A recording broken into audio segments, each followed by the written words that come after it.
Members and the public have questions and concerns about recent tariff actions, and that's okay. We should think about tariff impacts and ask questions.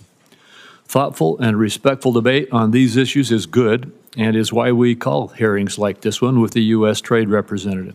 And again, welcome. We need to think strategically about tariff policy, including how to minimize unnecessary costs on American families. I also recognize that although it is easy to see the costs arising from tariffs, it's also far more difficult to assess the cost of denied market access opportunities. Tariffs can advance American interests in market access. In the first Trump administration, we saw tariffs used to stop France from imposing discriminatory digital service taxes. Tariffs also forced China to discuss the systemic challenges between our two nations.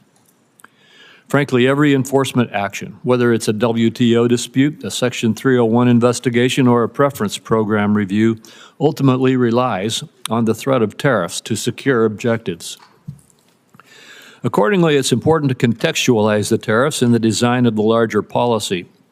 The real headline then becomes the fundamental shift in trade policy since President Trump's inauguration, where the United States now actually plans to do trade again.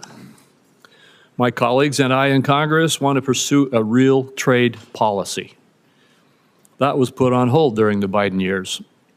We now have a president who will partner with us in that effort, and together we will enforce our rights, we will negotiate again, and we will expand opportunities for Americans. This administration is not deliberating endlessly over whether trade can be a force for good, like the past administration, which refused to even engage in bipartisan or bilateral market access trade negotiations. Trade today is the centerpiece of our international economic engagement, and we have plenty of substantive trade ideas to discuss. Businesses want certainty from good policies that will continue so that they can invest confidently in prospects that create jobs and wealth. That is one of the primary reasons that I'm working hard to make the Trump tax cuts permanent, to provide businesses with the certainty they need to make long-term investments to drive growth and increase prosperity across all segments of the economy. Contrast this kind of certainty and forward thinking on trade with that of the last 4 years, where the only certainty was that you were going to lose ground because your government fundamentally rejected free markets, free enterprise, and free trade. The last administration turned to industrial policy because it was certain that the free market failed in delivering what government planners believed was necessary for climate and social agendas.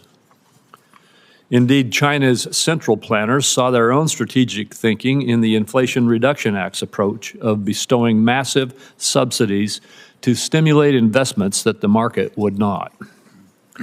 We can restore faith in free markets by making it easier than ever to do business in America. The President's executive order last week to assist major investors to navigate our regulatory system efficiently is a good start. We plan to do more. The Biden administration provided us with only the certainty that in the face of a foreign government's discriminatory policies like digital service taxes, data localization, or other non-tariff barriers, it would not stand up for its citizens because it believed that the so-called right to regulate trumped the principle of free enterprise.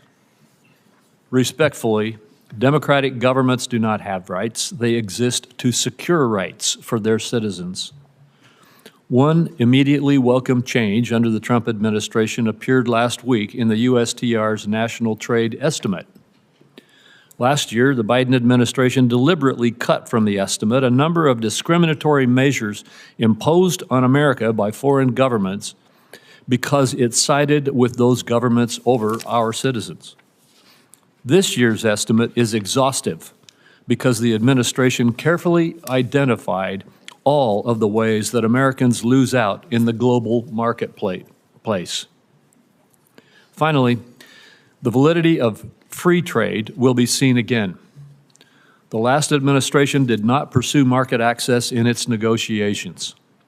Instead, it demanded governments to undertake a number of social and environmental commitments even ones Congress did not approve of domestically.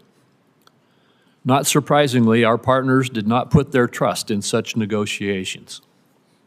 While tariffs inherently may be seen at odds with free trade, we must also acknowledge that many of our trading partners deploy barriers that have gone unchallenged for too long. Free trade, by definition, must be reciprocal. We do not have it if others can impose barriers on us unchallenged. Our failure to enforce our rights over the last 4 years lost a lot of ground for us. This cannot continue because what I am certain about is that American goods and services are innovative, high quality, and globally competitive. Senior administration officials say that a number of countries are coming to the table to engage with the USTR. We look forward to hearing about this engagement and the steps toward better opportunities for Americans. With that, I turn to Senator Wyden for his remarks. Thank you very much, Mr. Chairman. Mr. Chairman and colleagues, today's hearing on the President's trade agenda begins with American retirement funds, investors, and our economy in purgatory thanks to Donald Trump's plan to hike tariffs to levels not seen since before the invention of the automobile. Prices are continuing. The U.S. economy has gone from the envy of the world to a laughingstock in less time than it took to finish March Madness. Through it all, Donald Trump and his advisors have yet to provide an understandable explanation, any explanation for what his tax hike on the American people is supposed to accomplish. And so this morning, I'd like to focus on one central question. What is the plan? In the last week, the White House has been all over the map when it comes to this question. There is no clear message of how the tariffs were determined, what they're supposed to accomplish, how long they'll be in place, whether they're a negotiating tool or a move to try and cut the United States off from global trade and usher in a new era of 1870s-style protectionism. In the days since Donald Trump announced his tariffs, the President and his advisors have repeatedly changed their stories on all of these questions. Last Thursday, Donald Trump said, quote, "The tariffs give us great power to negotiate," just after Secretary Lutnick and a top economic advisor told reporters the tariffs were not up for negotiation. Then the stories changed again on Sunday when the Secretary of Agriculture and the top White House economic advisor, Kevin Hassett, both said Trump's tariffs were bringing foreign countries to the table, hoping to negotiate new deals to cut tariffs. At nearly the same time, the Treasury Secretary was on TV Sunday saying the tariffs would remain in place for, quote, days and weeks. Asked if the tariffs were up for negotiation, the Commerce Secretary said Sunday, "The tariffs are coming." He announced it, and he wasn't kidding. The tariffs are coming. And yesterday in the Oval Office, Donald Trump said there can be permanent tariffs and there can also be negotiations. So again, this morning, what we want to know is what is the plan? The stock market is up a bit this morning on yet another round of rumors that Donald Trump might not go through with his full barrage of tariffs. Yet this weekend, Donald Trump retweeted a post on Truth Social arguing that Trump is crashing our economy and markets on purpose as a strategy to lower interest rates. Is it possible that's the plan? Tank the economy so wealthy people can borrow money more cheaply? We know that billionaires like Howard Lutnick and semi-billionaires like Scott Bessent won't mind paying more for groceries or gas. It's a drop in the bucket for them. But for families, higher costs are going to get hurt. Higher costs are going to hurt. The nonpartisan Yale Budget Lab predicts the tariffs will cost families $3,800 in the first year alone. In Mr. Greer's confirmation hearing, he argued that economic security leads to strong national security. Our country is getting the opposite with these pointless tariffs. Destroying the foundations of our economy is not only disastrous for workers and families, it makes our people less safe. So you look at Stellantis, the auto company, laying off 900 workers in response to the tariffs. I talked to Pacific Northwest fruit growers who are being told no more American exports, and I hear from small businesses in Oregon that they'll have to pay more for the materials they use to make their products. And I worry that Americans will soon be poorer and face greater threats to our national security thanks to these Trump policies. Is that the plan? Colleagues, I'm going to close with this. The Trump aimless, chaotic tariff spree has proven beyond a doubt that Congress has given far too much of our constitutional power over international trade to the executive branch. It is time to take that power back. On a bipartisan vote, 51 senators sent that signal last week by stepping in and passing legislation to lift Trump's reckless tariffs on Canada. Well, now Donald Trump has slapped tariffs on about 180 countries, and this is a big unforced error that requires a big response. So let me close with this announcement. Today, I am proposing a new bipartisan privileged resolution to end the latest crop of global tariffs that are clobbering American families and small businesses. Members on both sides of the aisle ought to know that this is a call to action, and Congress must step in to rein this president on trade. Thank you, Mr. Chairman. Thank you, Senator Wyden. And Ambassador Greer, you may now make your statement. Thank you. Chairman Crapo, Ranking Member Wyden, and members of the committee, I appreciate you taking the time today for this hearing. Last Wednesday, President Trump declared a national emergency in response to the large and persistent trade deficit that has built up in recent years. This deficit is driven in part by non-reciprocal tariffs, trading barriers, and other economic policies pursued by our foreign trading partners. The situation is urgent. President Trump imposed tariffs to address this emergency, and these measures are aimed squarely at achieving reciprocity and reducing our massive trade deficit to reshore production in the United States. This national emergency declaration and tariff action is the most significant change in U.S. trade policy since we allowed China to join the World Trade Organization. The American working class, in particular, has suffered concentrated losses from the so-called China shock and other adverse effects of past trade policy and the conditions that give rise to this massive trade deficit. You've heard some of these numbers before. The United States has lost 5 million manufacturing jobs and 90,000 factories since 1994. President Biden left with a $1.2 trillion trade deficit in goods, the largest of any country in the history of the world. The United States' share of world manufacturing output declined from 2001 to last year. In the fourth quarter of 2024, U.S. manufacturing as a share of gross domestic product was the lowest it had been in 20 years. During COVID, we were unable to procure semiconductors to build our cars, or materials for pharmaceuticals and personal protective equipment. During World War II, we built nearly 9,000 ships. Last year, the United States built only 3 ocean-going vessels.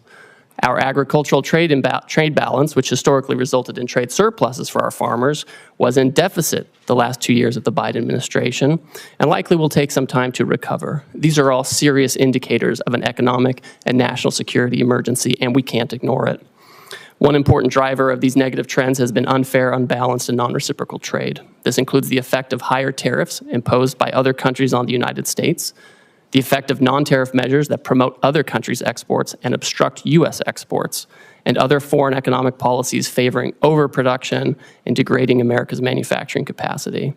And the lack of reciprocity is an important driver of our global trade deficit and with particular countries. So it's common sense to focus on these indicators. For example, the European Union can sell us all the shellfish they want, but the EU bans shellfish from 48 states. The result is a trade deficit in shellfish with the EU.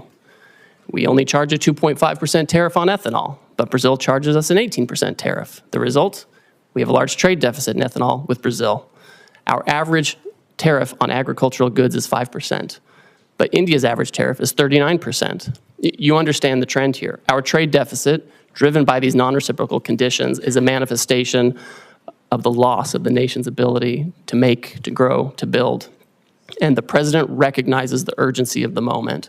On the first day of his second term, President Trump issued a comprehensive memorandum setting out his trade policy directive. And over the past 10 weeks, he has executed on nearly all of these priorities. He has tightened tariffs on steel and aluminum. He's imposed new measures on auto and auto parts not made in the United States. And on April 2nd, the president declared the national emergency that we've discussed. And so the president has imposed a reciprocal tariff along with a global baseline tariff to achieve reciprocity with other countries and to drive the dangerous deficit down. And the president's strategy is already bearing fruit. Over the past few weeks, a planned layoff for an auto production shift in Tennessee has been suspended. Another automaker is hiring additional employees and expanding overtime to increase auto production in Indiana. Companies have announced $4 trillion in new investment in the United States. Nearly 50 countries have approached me personally to discuss the president. They will reduce their tariffs and non-tariff barriers in line with the president's policy. And these obviously are welcome moves. Our large and persistent trade deficit has been over 30 years in the making, and it will not be resolved overnight, but all of this is in the right direction, particularly as we start to negotiate with these countries. We must move away from an economy that's based solely on government spending and the financial sector, and we must become an economy based on producing real goods and services that provide jobs for working class and middle class Americans in their communities. This adjustment may be challenging at times, and in a moment of drastic overdue change, I'm confident, I'm certain that the American people can rise to the challenges they've done before. I appreciate this committee's interest in President Trump's trade agenda. I'm glad we're talking about this. That's created debate. And we may not agree on everything, but I know that you want to do what's best for America. So does the president, and so do I, and we'll collaborate together on this. Thank you again for your time, and I look forward to our conversation. Thank you, Ambassador. Yesterday, Secretary Bessent stated that you and he both will lead trade negotiations with Japan. I am very pleased that President Trump has decided to press for market access in this case. I hope we'll see more negotiations that press for zero-to-zero barriers, but could you explain a little bit what is the scope of these negotiations? Certainly. Thank you, Chairman. So as you know, yesterday the President directed Secretary Bessent and myself to interact with the Japanese. We've already been having several conversations with them over past weeks. So this is not a new development, but we are taking it to a new level. Obviously, we want to have more market access in Japan. For us, we feel like we could have more and better agricultural market access. There are also structural impediments to some of our industrial goods in terms of standards and regulations and that kind of thing.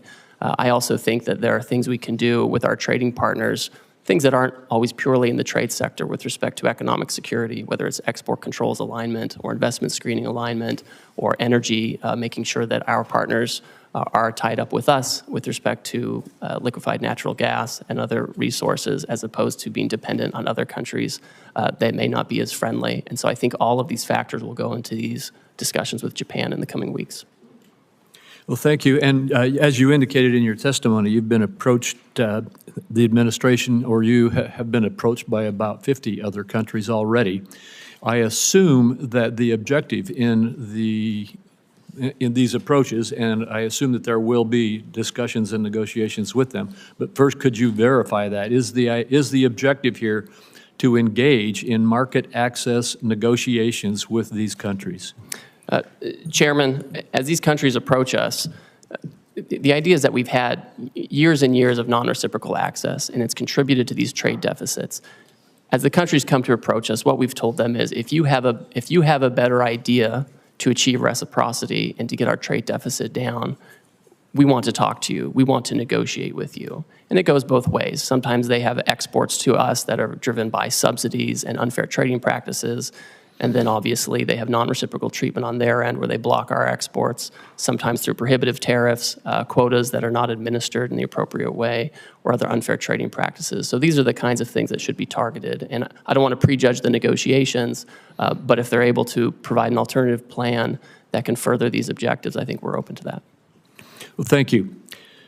The America First Trade Policy Memorandum rightly tasked the USTR to review China's compliance with the Phase 1 agreement.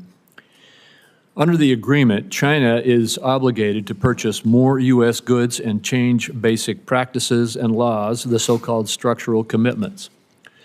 The prior administration refused to discuss whether China complied with its structural commitments. And by the way, these were commitments made in response to tariffs in President Trump's first presidency, correct? That's right. What is your analysis of China's compliance with the structural commitments that it made in Phase 1 so far? Our assessment, Chairman, is that in the initial stages of implementing the agreement, China made significant movement to make these structural changes, whether it was with respect to agricultural rules, financial services, or IP. We found during the Biden administration there was little enforcement and little communication, and that the Chinese did not comply with this agreement in large part. I've had a call with my counterpart. I've communicated to him our feeling on this, that they have not complied with the agreement. And I think we're disappointed by this. It's not surprising, but we are certainly disappointed by that. And now you're engaged to, again, see if we can get compliance. We will see, right? The Chinese obviously have agency in this. It's not just a matter of U.S. policy. We, of course, welcome and we hope that foreign countries will change their practices to make sure that they're fair. And we look forward to continuing to monitor that situation. Thank you. The administration has announced it's negotiating an agreement also with India, and it appears already to be yielding results, such as India dropping its digital services tax. Although India has high tariffs, its non-tariff barriers are just as significant, if not more so. Will you try to include commitments on matters such as intellectual property, technical barriers to trade, and science-based agricultural rules to take on those barriers?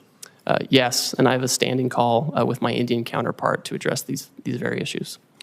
All right, thank you. Senator Wyden. Thank you. Thank you very much, Mr. Chairman. I saw at page 4 of your testimony, Mr. Greer, you said the president's strategy is already bearing fruit. Well, I can tell you for a lot of Oregonians who have 401ks that are being drained out, that's pretty rotten stuff. And you ought to realize how serious this is for the country. Now, everybody in the administration practically has a different story about the Trump tax hike. So I'm interested in knowing what the story is today. Will higher tariffs go into effect tomorrow as announced? Senator, yes, they're scheduled to go into effect. We are having negotiations with all kinds of countries at this time. The president's fixed in his purpose.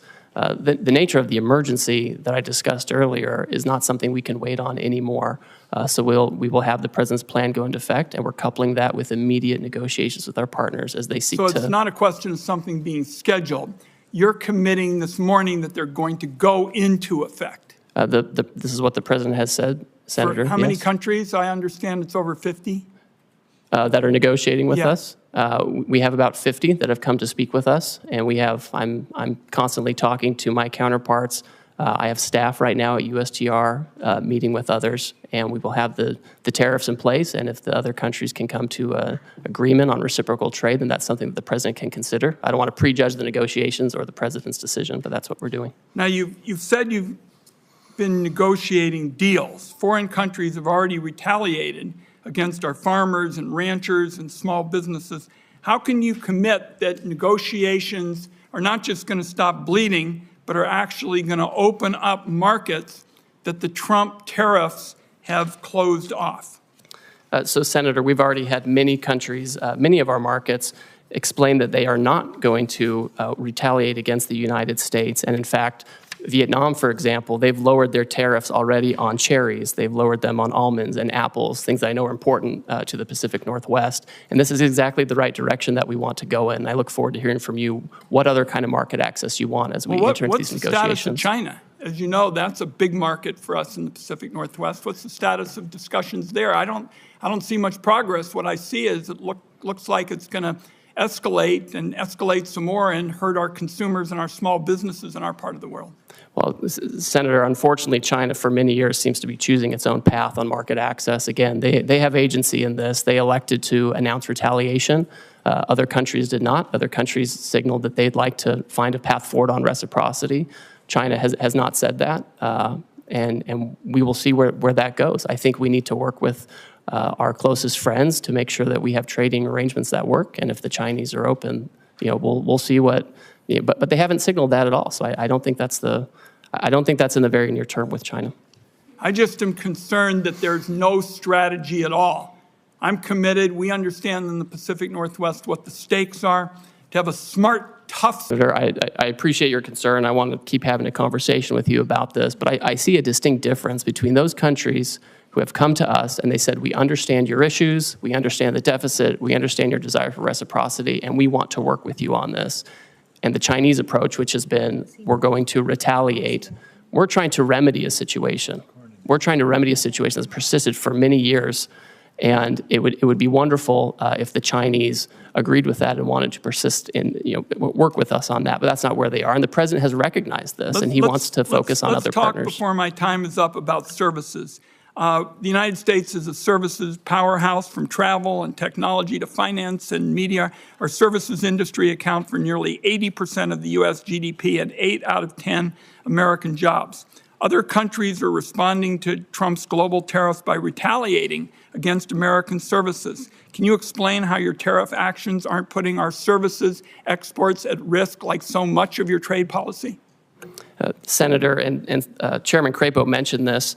We had India already pull down a digital advertising tax that affected some of our most competitive tech companies. We're already in conversations with other countries that if they want to have reciprocal trade with us, that's something that we need to consider as well. And we expect them not to discriminate against our services companies. We have some of the most competitive in the world. I agree with you. And to me, that's part of this calculation. I wrapped up with the services question because it seems to me it's classic Donald Trump.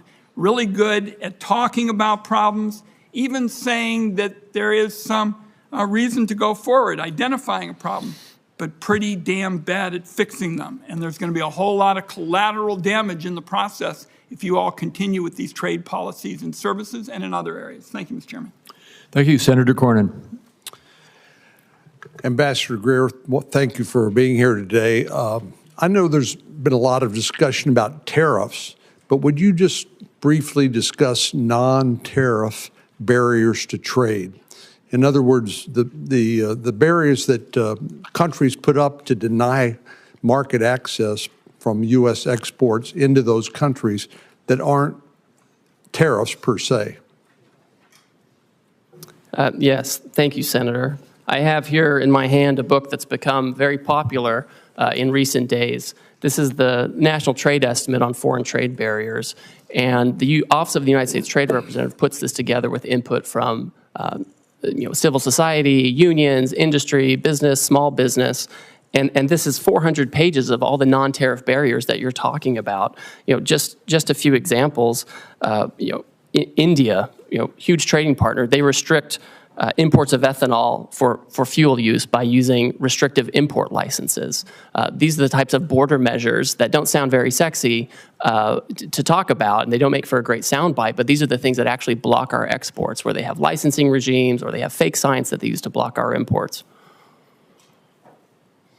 Lynn, just one example that seems to me to make the point is that our friends in Australia basically have put up barriers to the export of beef from the United States. My state, Texas, happens to produce a lot of beef cattle, and Australia basically denies access to its huge market, but not as a result of tariffs so much as non-tariff barriers to trade. Could you speak to that?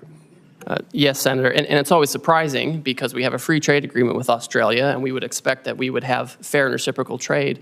Last year, I think we imported about $3 billion worth of Australian beef, and we exported $0 of American beef to Australia. And it's not just beef. Australia also blocks on specious, fake science grounds, the export of fresh and frozen U.S. pork. So it's incredible that they do this. We have zero exports of the fresh and frozen U.S. pork to Australia. I find it interesting that people express surprise at President Trump's policies when he's been talking about these policies for, best I can tell, for decades, and how unfair trading arrangements are between various countries. And indeed, some of these unfair trading practices have resulted in the deindustrialization of America. We've exported manufacturing to Asia and particularly China and other countries that now appear to be willing to hold us hostage to those supply chains. A few years ago, we passed the Chips and Science Act. We worked with Secretary Pompeo, Secretary Ross during President Trump's first administration, and later was signed by President Biden. but to bring advanced semiconductor manufacturing back on shore, because we recognized that the vulnerability that existed, if there was another pandemic, there's a natural disaster, or heaven forbid, a military conflict break out in Asia, we wouldn't have access to these advanced semiconductors that run everything from your cell phone to the avionics on an F-35 Joint Strike Fighter.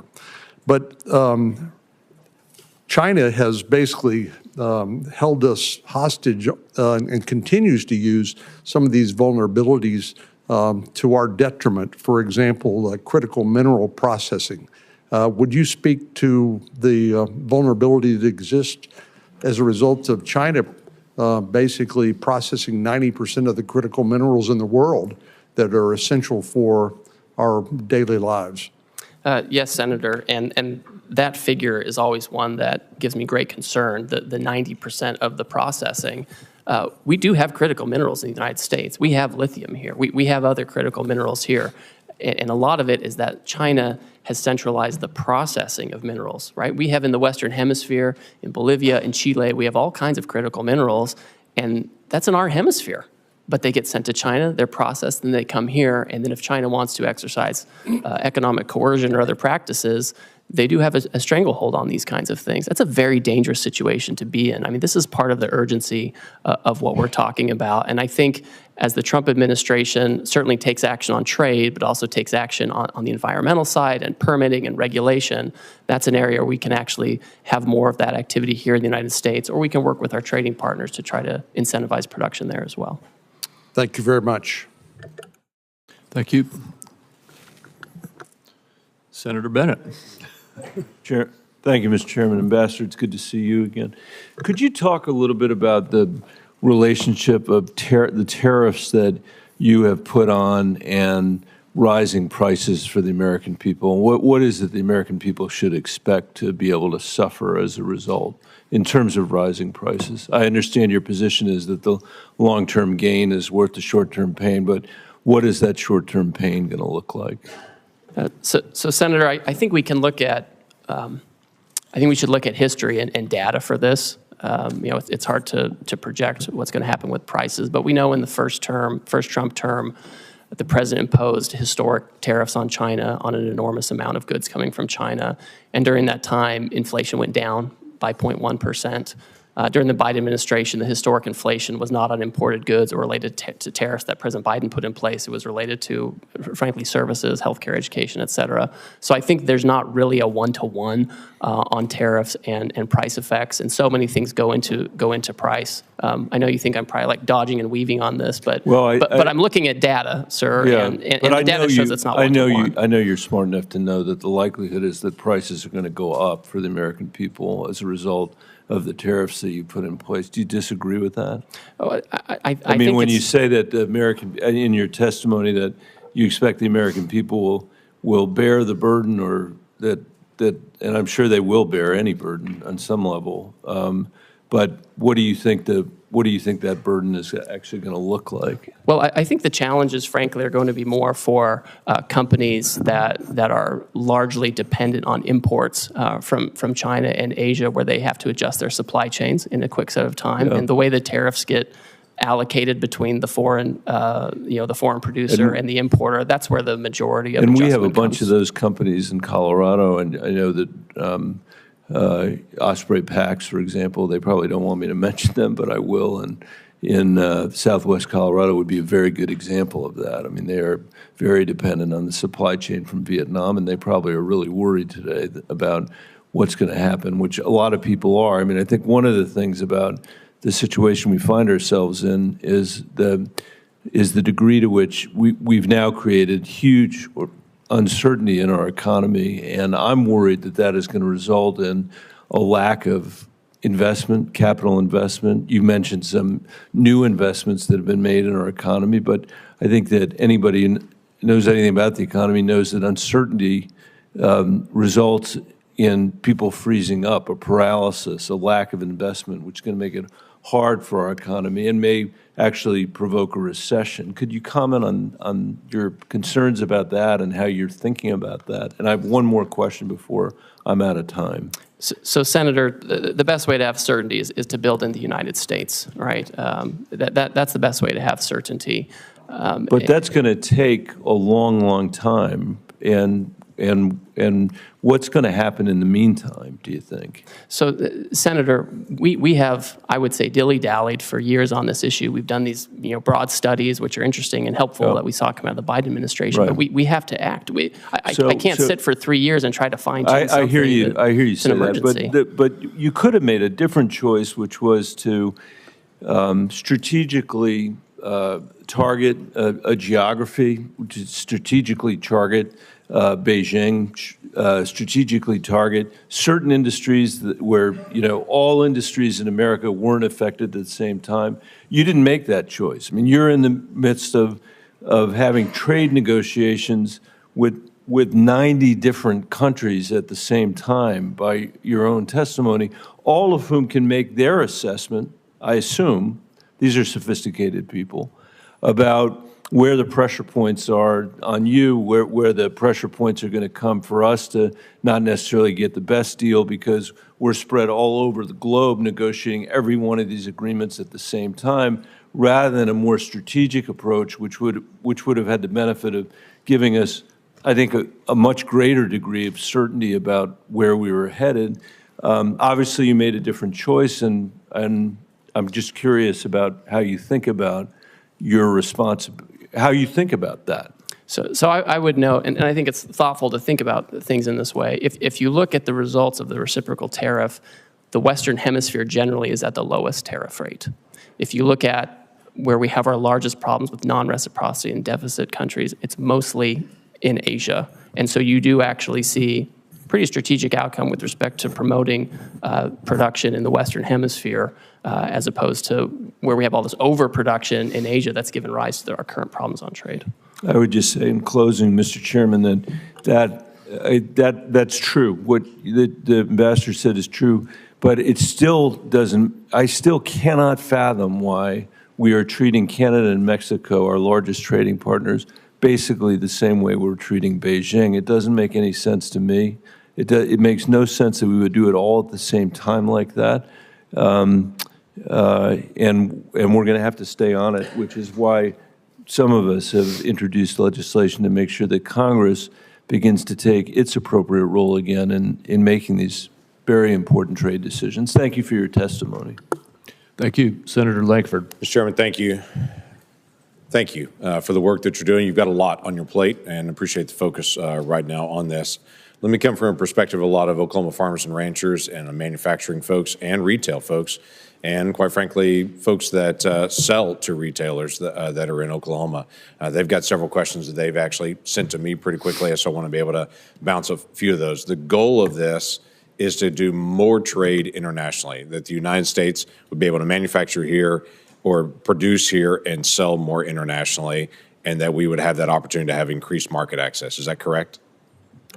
So, Senator, I think that's accurate, because when we're trying to get down a deficit and have more production here, necessarily part of it is making sure we're not getting too many imports that are driven by unfair trade practices, but also promoting our exports overseas. So then right now there's a lot of negotiations going on. There was a lot of questions for several days whether we're negotiating or not negotiating. I'm hearing from you pretty clearly today. We are open to negotiate. We're trying to be able to establish better trade agreements to be able to move forward. Do you have any timeline on certain countries or places that you have set internally to say we hope to have negotiations complete by this point? Obviously, negotiations can extend as long as they have to, but is there a timeline you're dealing with? So the president has indicated that he's willing to negotiate with parties that want to pursue reciprocal trade with the United States.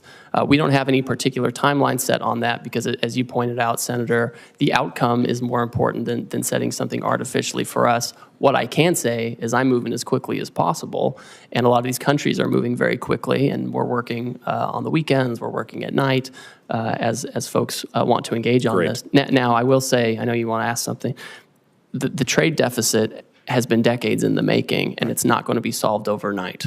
Right. Yeah, everyone understands that well, and everyone that I talk to is grateful that we're actually attacking the trade deficit issue and try to be able to bring down barriers to trade.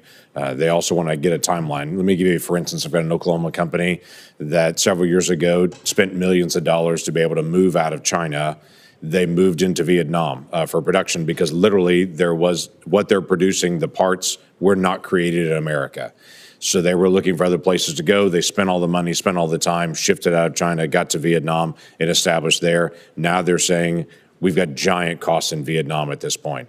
So they're going to have to renegotiate with every single retailer that they sell to, which is going to take a lot of time to be able to do it. What they're trying to be able to figure out is, do we hold on those negotiations and try to renegotiate with Walmart and Target and Costco and everybody else they're going to have to renegotiate with? Or do they press on with those negotiations now? If things are going to get resolved soon, they can pause. If they're not going to get resolved, they're going to have to renegotiate every contract again to try to figure out which way to go. So the time piece does matter to them. Senator, I understand completely, and Vietnam is one of those countries that understands that it is, frankly, one of the major targets of this action because their trade surplus with us is so lopsided. I think it's every $15 they export to us, we send them $1, and they remain closed to our exports where we can be competitive, agriculture, et cetera. But they've come to the table with an offer, right? We didn't go out and say, please come talk to us. They beat down our door and they want to talk about it. Good. I don't anticipate that we're ever going to have equal trade with Vietnam. We're a much larger economy than they are. But bringing down the trade barriers would be helpful so that they would accept American products to be sold there. I think that's beneficial. But most countries in the world are never going to buy as much as we're purchasing because we just purchase a lot more from there. Another issue has come up about garment manufacturing. Obviously, this is a challenge. We'll have different pieces that are bought from different countries. We don't have a lot of garment manufacturing here in the United States. For those garment manufacturers that are here and for others, some in Oklahoma, they're asking me about exclusions and exceptions and how this is going to be handled to say, we can't buy it in America. This is the only place that's actually manufacturing it. I know long-term, the hope is to be able to have a more diversified, but in the short term, they don't have another option. How do you plan to handle that? Senator, the president has been clear with me and with others that he does not intend to have exclusions and exemptions, especially given the nature of the action. If you have Swiss cheese in the action, it can undermine the overall point, which is to get rid of the deficit, achieve reciprocity. To my point earlier to Mr. Bennett, the Western Hemisphere countries have a much lower tariff than many of the Asian countries, and I've heard from textile manufacturers for many years that they would love to have a situation where Western Hemisphere textile and garment manufacturing is more competitive, and maybe we're setting up the conditions for that. So in the short term, there's no exemptions that are coming on it. So for companies that are currently buying from Asia at this point, whether it be for textiles, whatever it may be, the goal is to be able to push them out of Asia into the Western Hemisphere, or where do they need to go at this point? Well, the president has been clear, again, that he's not doing exemptions or exceptions in the near term. My own sense is, given the tariff differentials between Asia and Western Hemisphere, I think people can start making decisions based on that. Senator Whitehouse. Thanks, Ambassador Greer, for being here. Just to sort of frame our conversation, tell me what a negative externality is. This is something you and I like to talk about. Yes, we do. This is a situation where you have a foreign country where perhaps they have actions such as poor environmental regimes or lax labor laws, and they don't bear the cost of that. Instead, they send their goods that are the product of these processes where they have lax regulatory regimes. They send it here, and we end up bearing this. They externalize these negative externalities to us, and we have to bear it, and our workers have to bear it, and we don't compete on a level playing field. So two things are wrong with this. One, the customary negative externality is pollution.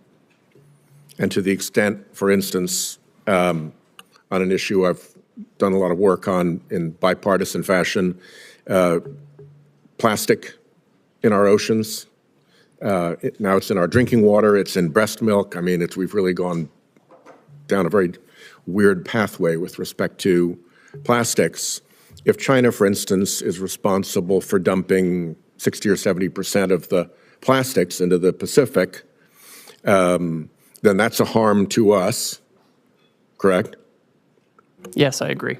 Because it's a commons, the ocean, and we suffer from that. And then if the Chinese company is exporting their goods to the U.S., and that Chinese company has a lower cost for its product because it doesn't have proper pollution control with respect to plastic, and the U.S. company does, then that's an unfair trade imbalance, correct? Yes, I agree with that.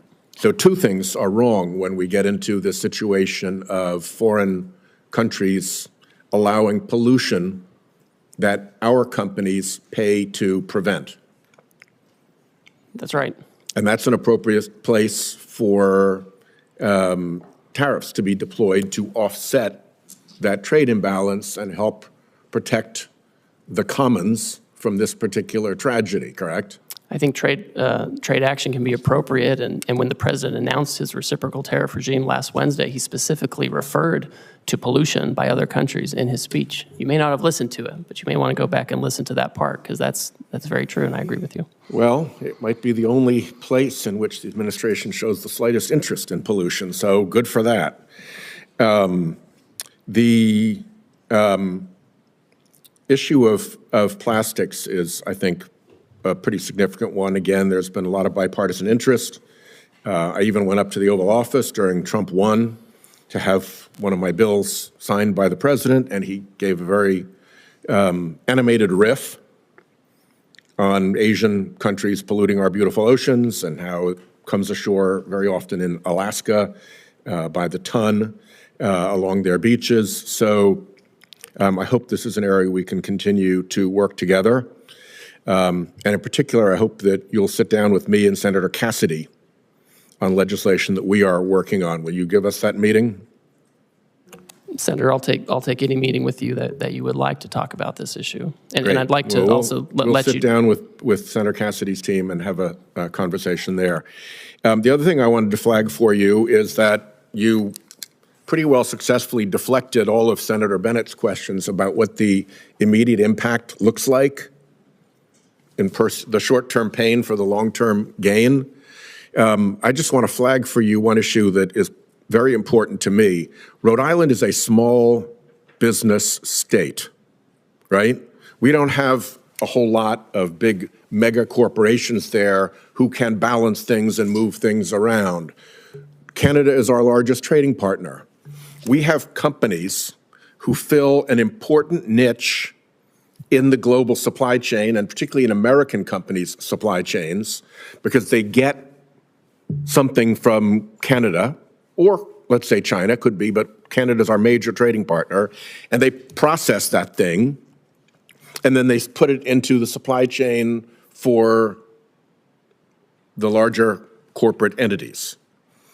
That's their business. That's all they've got. So if we're not looking out for these small businesses that are actually going to have to lock their doors and close the shutters and fire their employees and go out of business, I think you've missed a huge hole in the problem that these tariffs have created. If all you're listening to is the big mega corporations who can move things around the world and have the resources to dodge these effects, you're not getting the straight story. I think in every one of our states, there are going to be small businesses that occupy a niche in which trade is an important factor and that are going to go bust because of these tariffs. And I urge you to look out for those businesses because I don't think they're getting their voices heard at all. So, Senator, I've talked to you about this. I've talked to Senator Hassan about this and others. One thing I asked my team to do last week was to convene a meeting of I have a trade advisory council for small business. I've asked them to convene that meeting. I've connected with the Small Business Administration. They have an international trade desk there. I have an office that also deals with small business because I do want to hear it. I think it's important that we hear it because they don't have the same voices in Washington.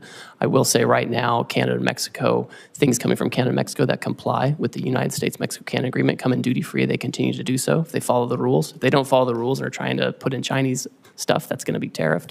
But if they follow the rules, they're going to be getting. Thank you, Mr. Chair and Ranking Member. Good morning, Ambassador Greer. Thank you for being here. Before I start with a couple of additional questions about the impact of these tariffs. I want to associate myself with Senator Whitehouse's comments just now about the impact on our small businesses, particularly those who are critical parts of supply chains for some of our larger corporations in the country. As you know, Canada is our biggest trading partner too, and we are already seeing the impact of these tariffs with our small businesses, especially in our tourism industry, which is being decimated because Canadians are not coming down to New Hampshire the way they usually do. Let me ask you about a couple of other things. President Trump's tariffs have made almost everything that families buy more expensive. The president imposed a 10% national sales tax on all imports into our country and an even higher sales tax on imports from more than 50 countries, including our allies like Canada. This is the largest tax increase in over half a century, and it's going to cost the average American family $3,800 a year.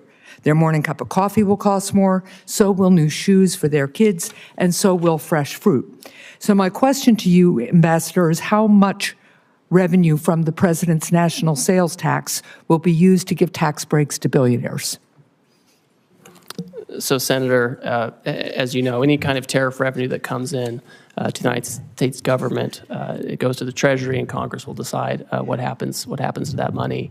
Obviously, the president wants to have a very competitive tax policy that's good for everybody. That was part of why he had such a successful economy in the first term, is he married trade action with good tax policy to have $7,000 an increase in real wages over that time. Well, let's let's be really clear. The president, besides the contradictions in the way he talks about the purpose of his tariffs, the president's made very clear that he sees tariffs as a way of increasing revenue.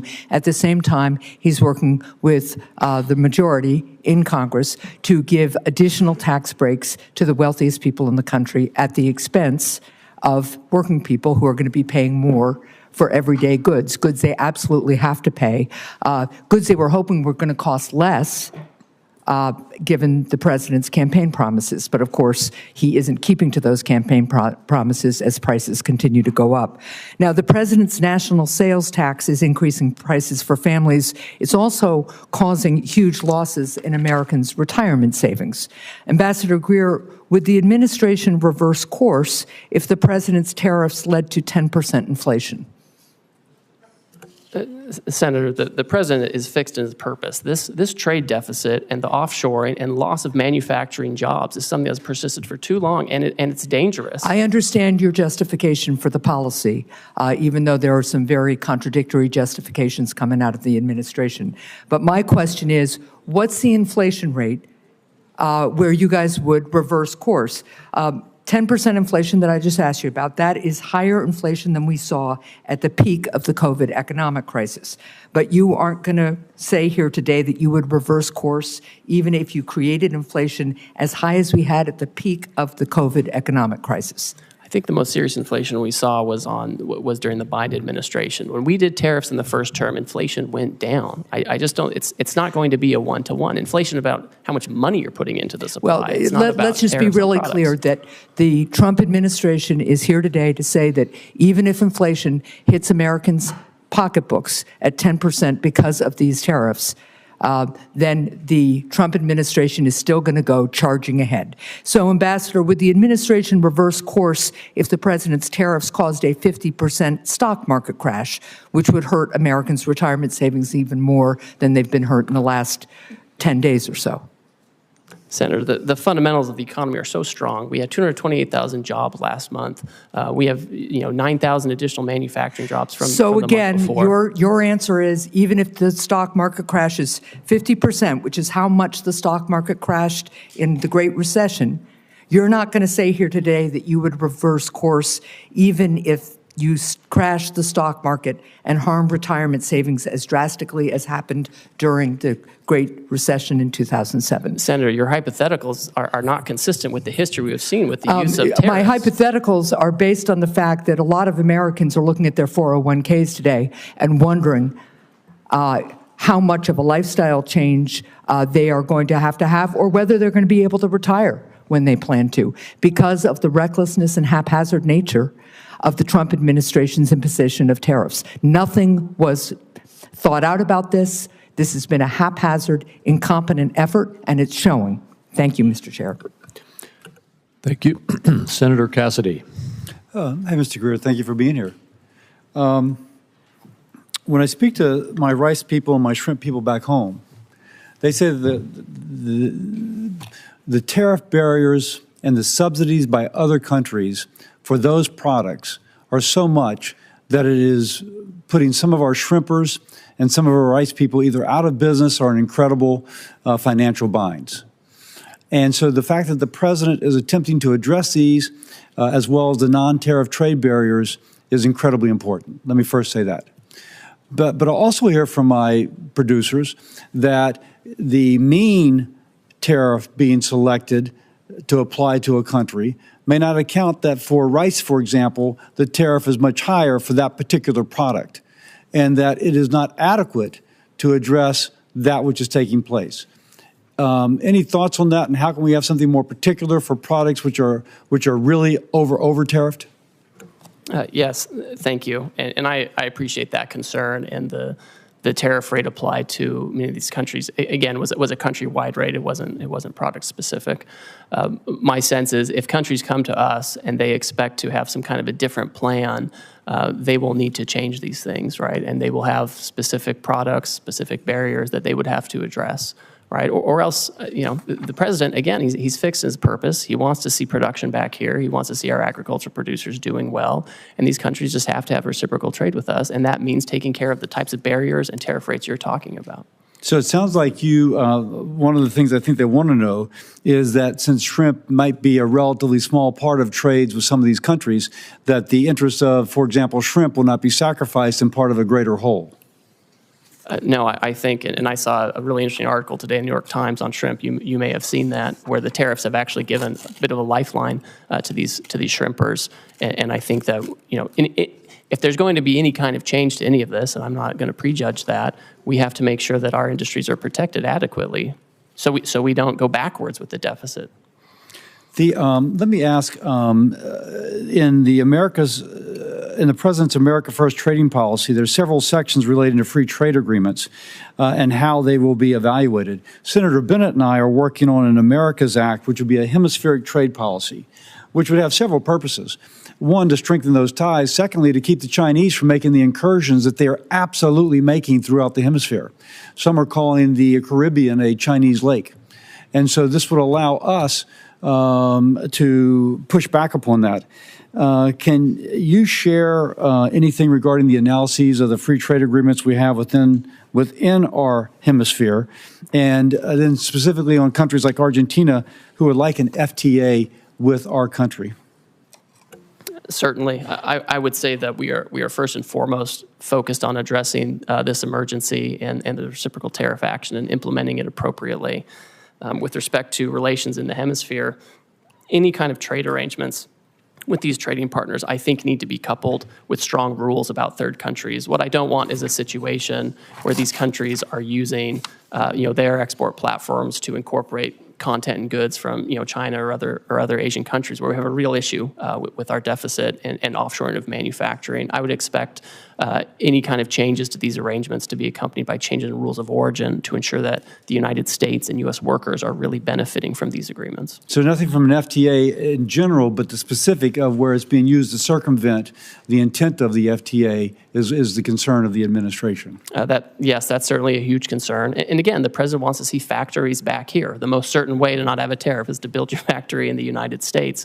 If people want to use other countries and insist on that, then we want to make sure that they're not using that to arbitrage for higher tariff jurisdictions to use them as an unfair export platform. Let me ask you this. Louisiana has some of the largest ports in the nation by tonnage. And all the commodities going from the Midwest flow through my state going out to the world.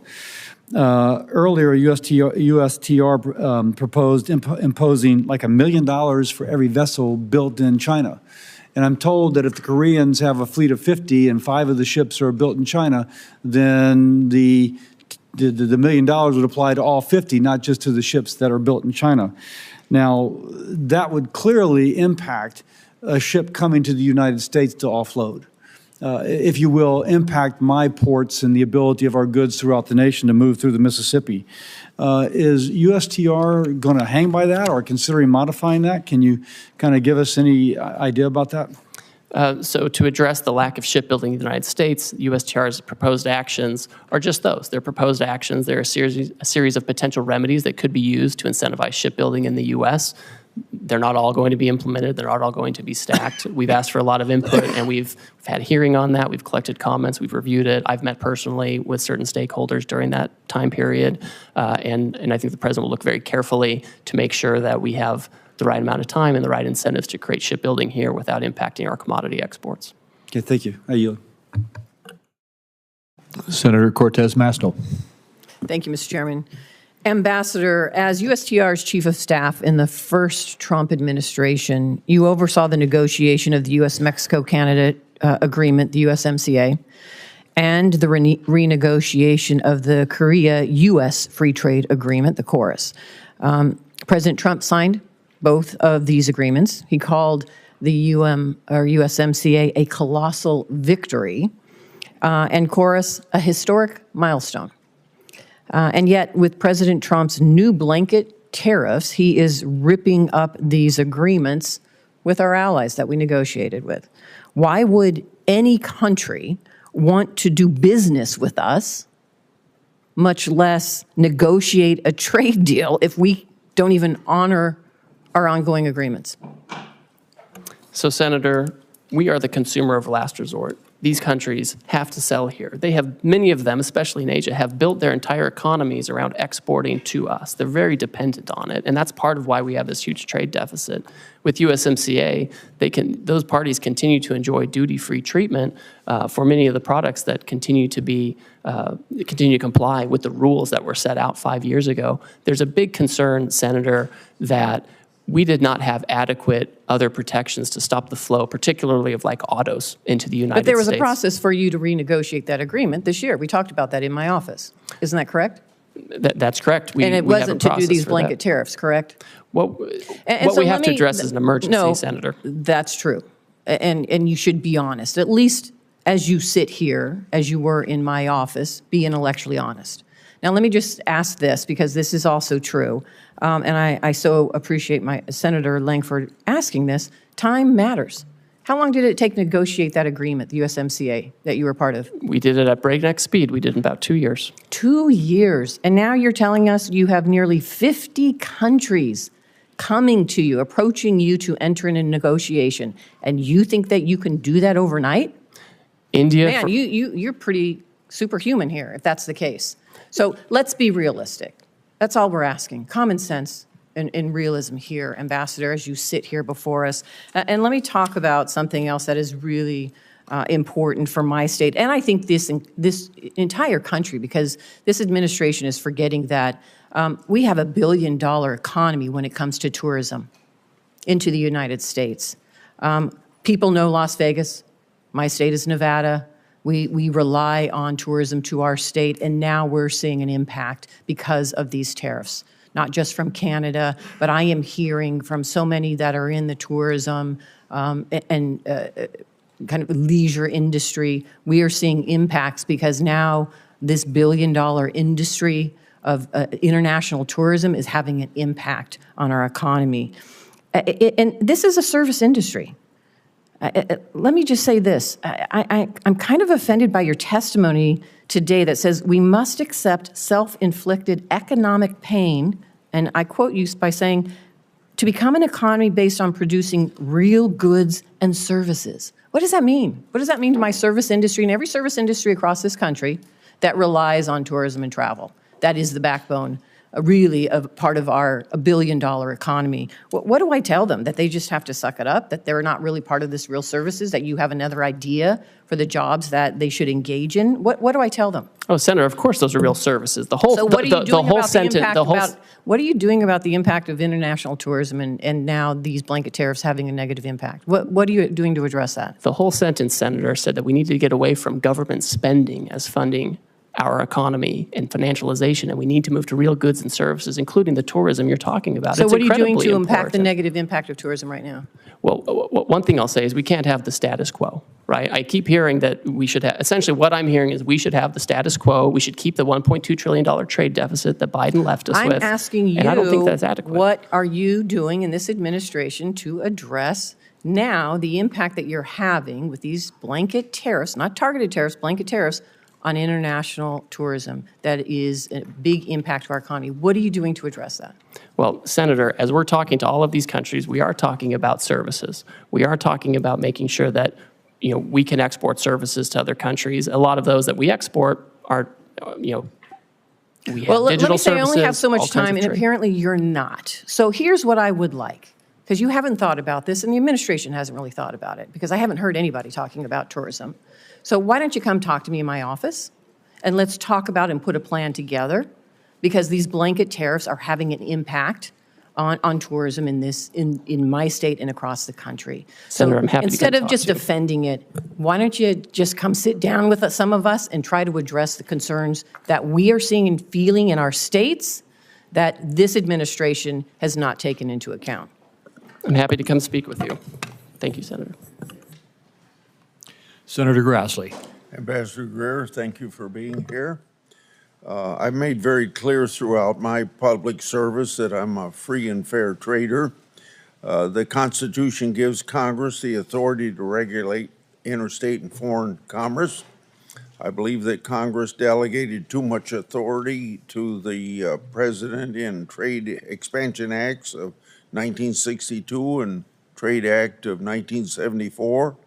That said, I support President Trump's agenda to lower tariffs and non-tariff barriers other countries impose on American goods. I support President Trump's agenda to get a better deal from China and other countries for our farmers and manufacturers. In fact, even back in 2003, I sent a letter to the Chinese Minister of Commerce at that time pointing out China's failure to live up to its WTO obligations.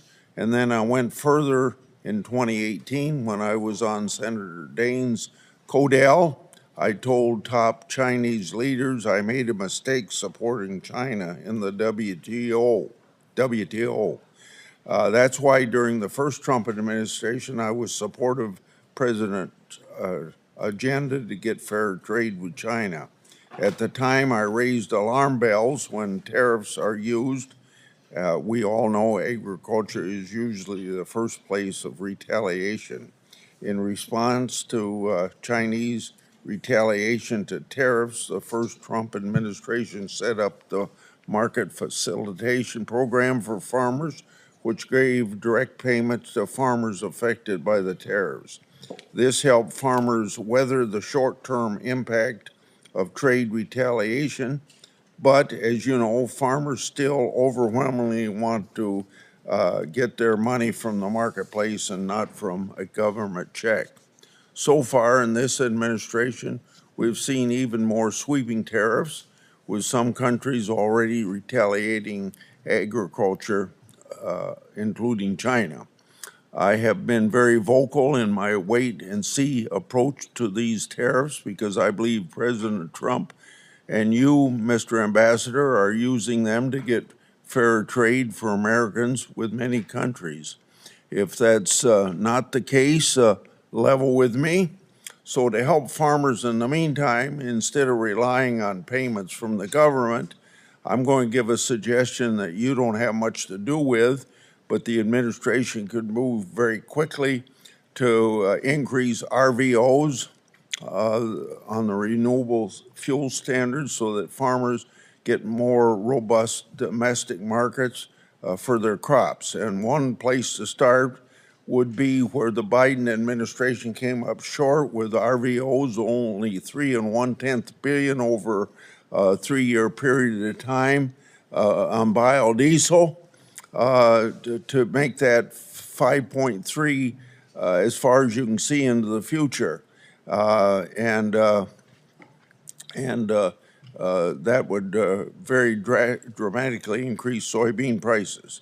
So my question to you is, in the medium to the long term, do you plan to turn these tariffs into trade deals to reduce tariffs and non-tariff barriers. I support that.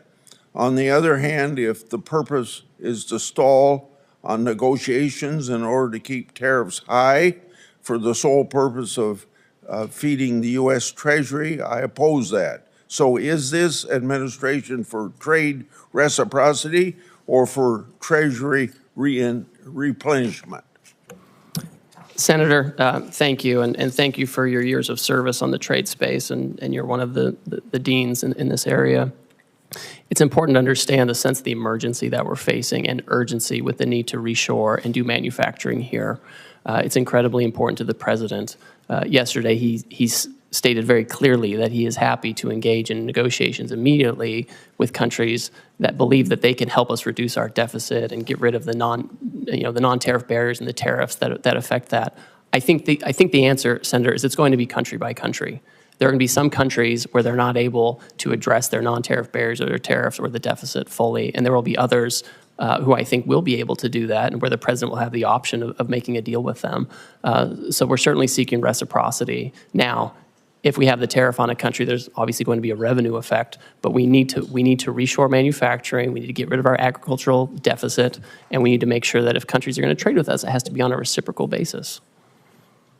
Good to see you. You and I have had many conversations about trade. I think my question this morning, though, starts with the consultation that Congress deserves on trade issues from the trade ambassador. And what did the Trump administration do to prepare us, to communicate with us, to tell us about findings as it relates to these emergency orders by the president? Thank you, Senator. As you know, I find consultation requirements very important, and not just as a requirement, just a matter of good practice. Our staff, the USTR staff, in the past 2 months that we've been in office, have had over 200 formal engagements with staff on the Hill, obviously here in the Senate, also in the House. The day of the reciprocal trade announcement, we had our staff also up here briefing your staff. And we also had the president issue very publicly his America First trade policy memorandum, which specifically said that he was going to look into the trade deficit and the possibilities of tariffs. So we've wreaked havoc on the economy by having one of the largest drops of the market. We have people's 401 in panic. We have retail organizations like the Retail Industry, National Retail Federation, American Apparel Industry, Outdoor Association, Consumer Technology, Computer Communications Industry, Main Street Alliance, Small Business Majority, all anxious, asking us to do something. And you're saying, well, some people passed some notes to staff. What the requirement is, and this is where I believe the president has misconstructed and actually exploited this authority, is not communicated to us, nor these interest groups that are now panicked over the effect of tariffs.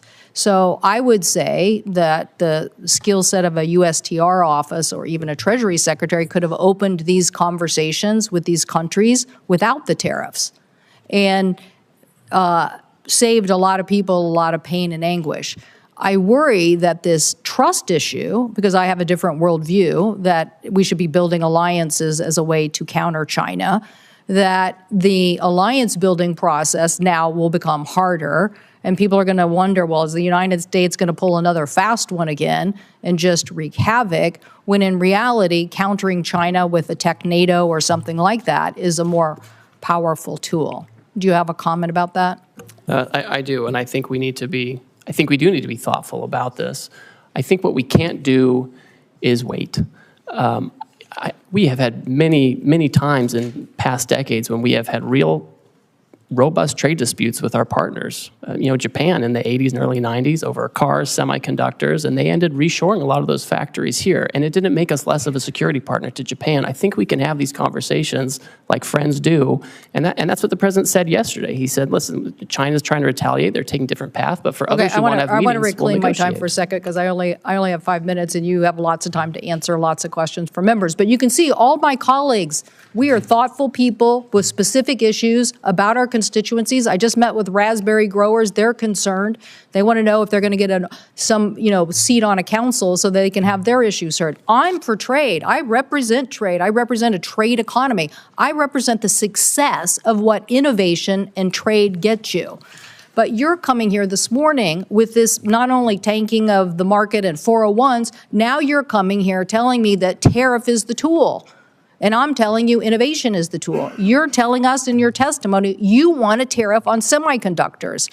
I'm saying that the last administration and this organization here passed the Chips and Science Act so we could reshore semiconductors here in the United States. So you're not going to win the innovation economy by tariffing semiconductors and reshoring that. I don't know what you think. I'm not trying to get the semiconductor. I want to lead on next generation semiconductor manufacturing because I'm pretty sure I'm sitting next to the Intel ranking member here who's going to tell me if we don't lead on semiconductor manufacturing and semiconductor next generation technology, then we're not going to be leading in defense or in AI or in anything. So I want to innovate my way to that future, and I want to use the alliance power of different countries to force China and other people to follow us instead of this berating of the American consumer who has to pay the price for this policy.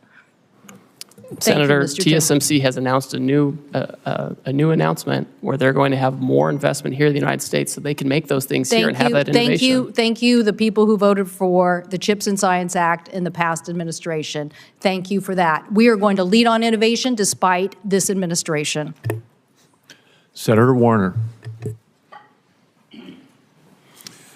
Well, Ambassador Greer, it's good to see you. And let me, first of all, completely agree with Senator Cantwell. I mean, I just don't get it.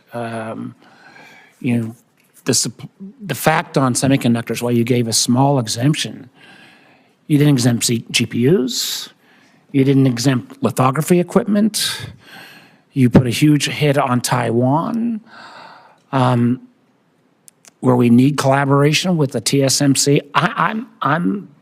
I'm baffled. I mean, you're gonna hear from me what I'm sure you're hearing from most of us, incredulous about, I think, probably the worst economic policies that I've seen in my lifetime. You know, and the data reflects that.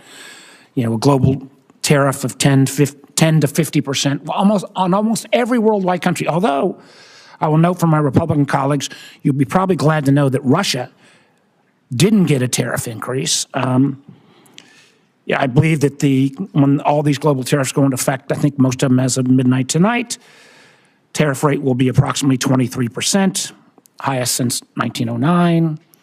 I believe that'll translate into the largest tax increase since 1968. We've seen the numbers of about $4,000 per family cost.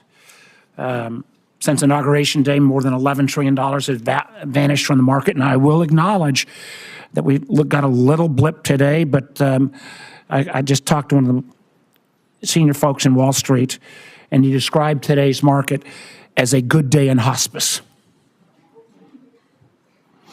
I wouldn't use his name because, you know, there are no good days in hospice, but that's kind of how I feel. And again, I know you guys are supposed to know more than all of Wall Street, but you know, when every firm says, you know, we're going to see increased chance of recession,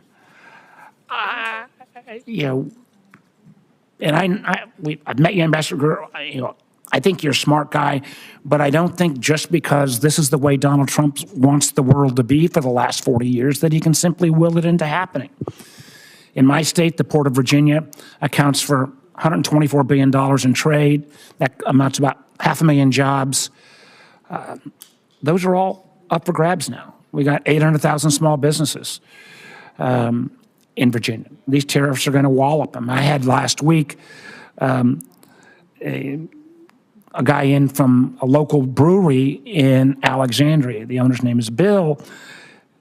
He's got a triple whammy. He gets his Pilsner from Canada. He gets his bottle caps from Mexico. He gets his kegs from Germany. So already, even in advance of these all kicking in at midnight tonight, he's laid off 10% of his staff. Even if the president flips on all this, he's not bringing folks back. I mean, candidly, I had another guy in from who makes bourbon and sells a lot to Canada. He thinks it'll be a cold day in hell before the Canadians start buying American bourbon again, simply because our trust relationship has been broken. So I guess the first question I want to give, I'm trying to figure out what would be a question that maybe folks haven't asked. Let me ask you on this one. Australia is one of our strongest allies. We have the AUKUS relationship, which is key to their national security. It's key to our industrial base, so we can continue to build subs. Terribly important. Interesting thing with Australia is we have a free trade agreement with Australia. We don't have tariffs. We even have one of the few industrial countries, we have a trade surplus with Australia. So Ambassador Greer, can you explain to me how it helps America's national security or our trading balance when we have, and I loved your fancy Greek formula, which was basically bad math on steroids formula, how with a trade surplus, with this strong relationship, Australia got hit with a 10% tariff as well? Senator, Australia has the lowest rate available under the new program. They ban, imports of American beef and pork. Ambassador, excuse me. There is a trade, we already have a free trade agreement. We have a trade surplus. So getting the least bad, why did they get whacked in the first place? We're addressing the $1.2 trillion deficit, the largest in human history that President Biden left us with. We should be running up the score in Australia. Ambassador Greer, answer the question on Australia. We have a trade surplus with Australia. We have a free trade agreement. Why? They are an incredibly important national security partner. Why were they whacked with a tariff? Senator, despite the agreement, they ban our beef, they ban our pork. They're getting ready to impose measures on our digital companies. It's incredible. With your Greek letter formula, the fact that we have a trade surplus.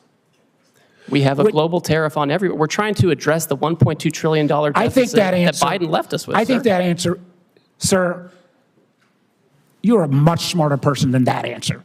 The idea that we are going to whack friend and foe alike, and particularly friends, with this level is both, I think, insulting the Australians, undermines our national security, and frankly makes us not a good partner going forward. The lack of trust from friends and allies based upon this ridiculous policy that goes into full effect at midnight tonight is extraordinary. I go back to what the market believers believe today is happening.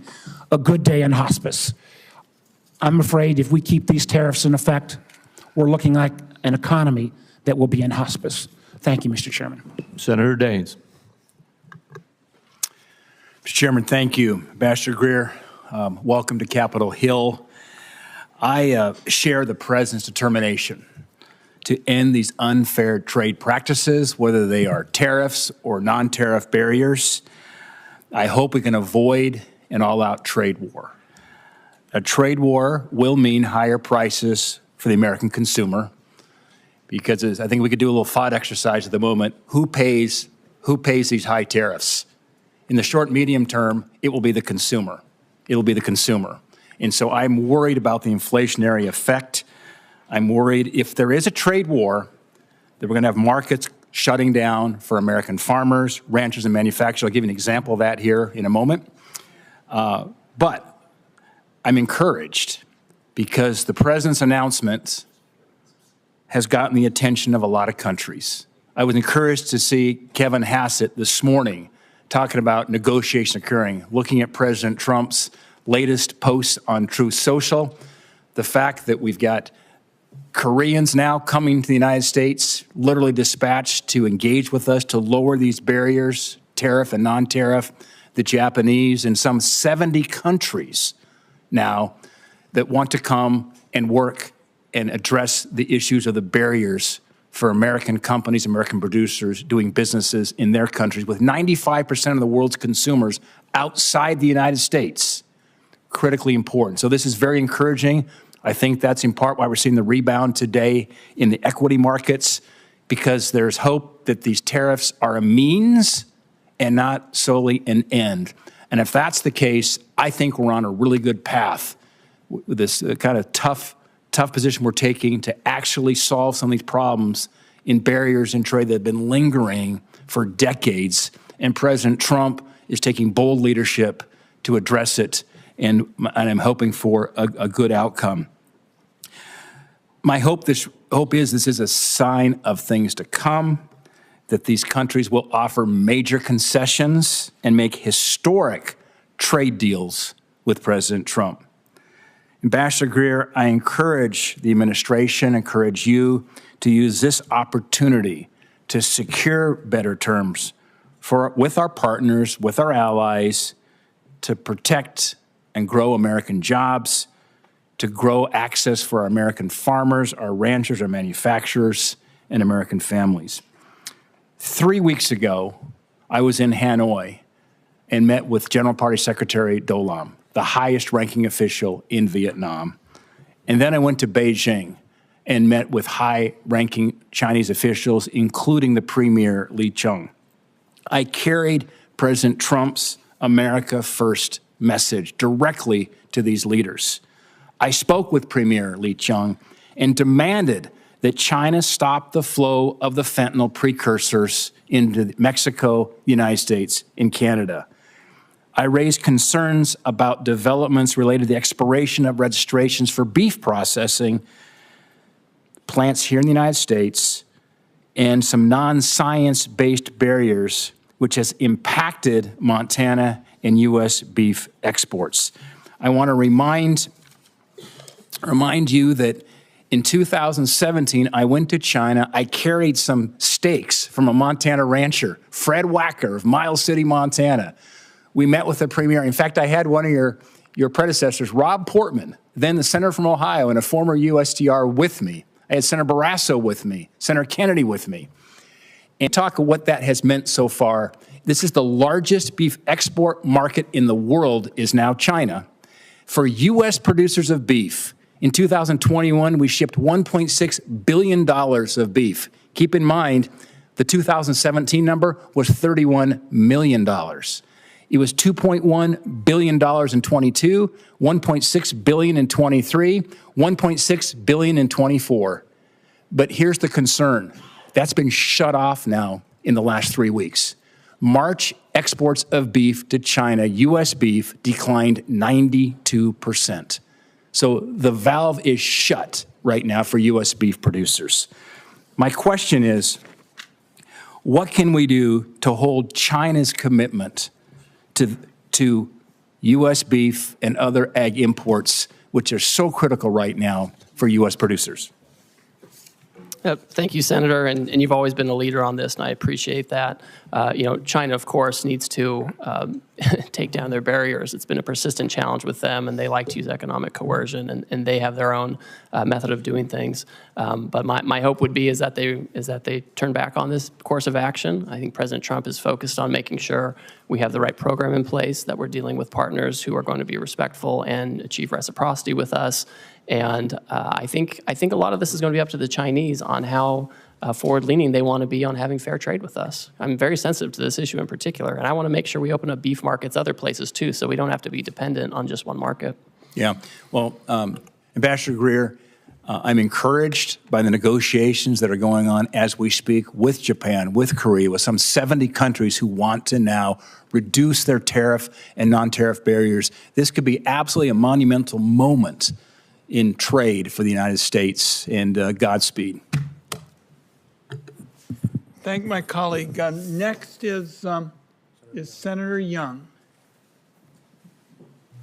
Good to have you here, Ambassador Greer. And let me just begin by commending you. You've been very accessible as we've tried to get some clarity on exactly trade policy and where we're headed and how we expect counterparties to move and all the rest.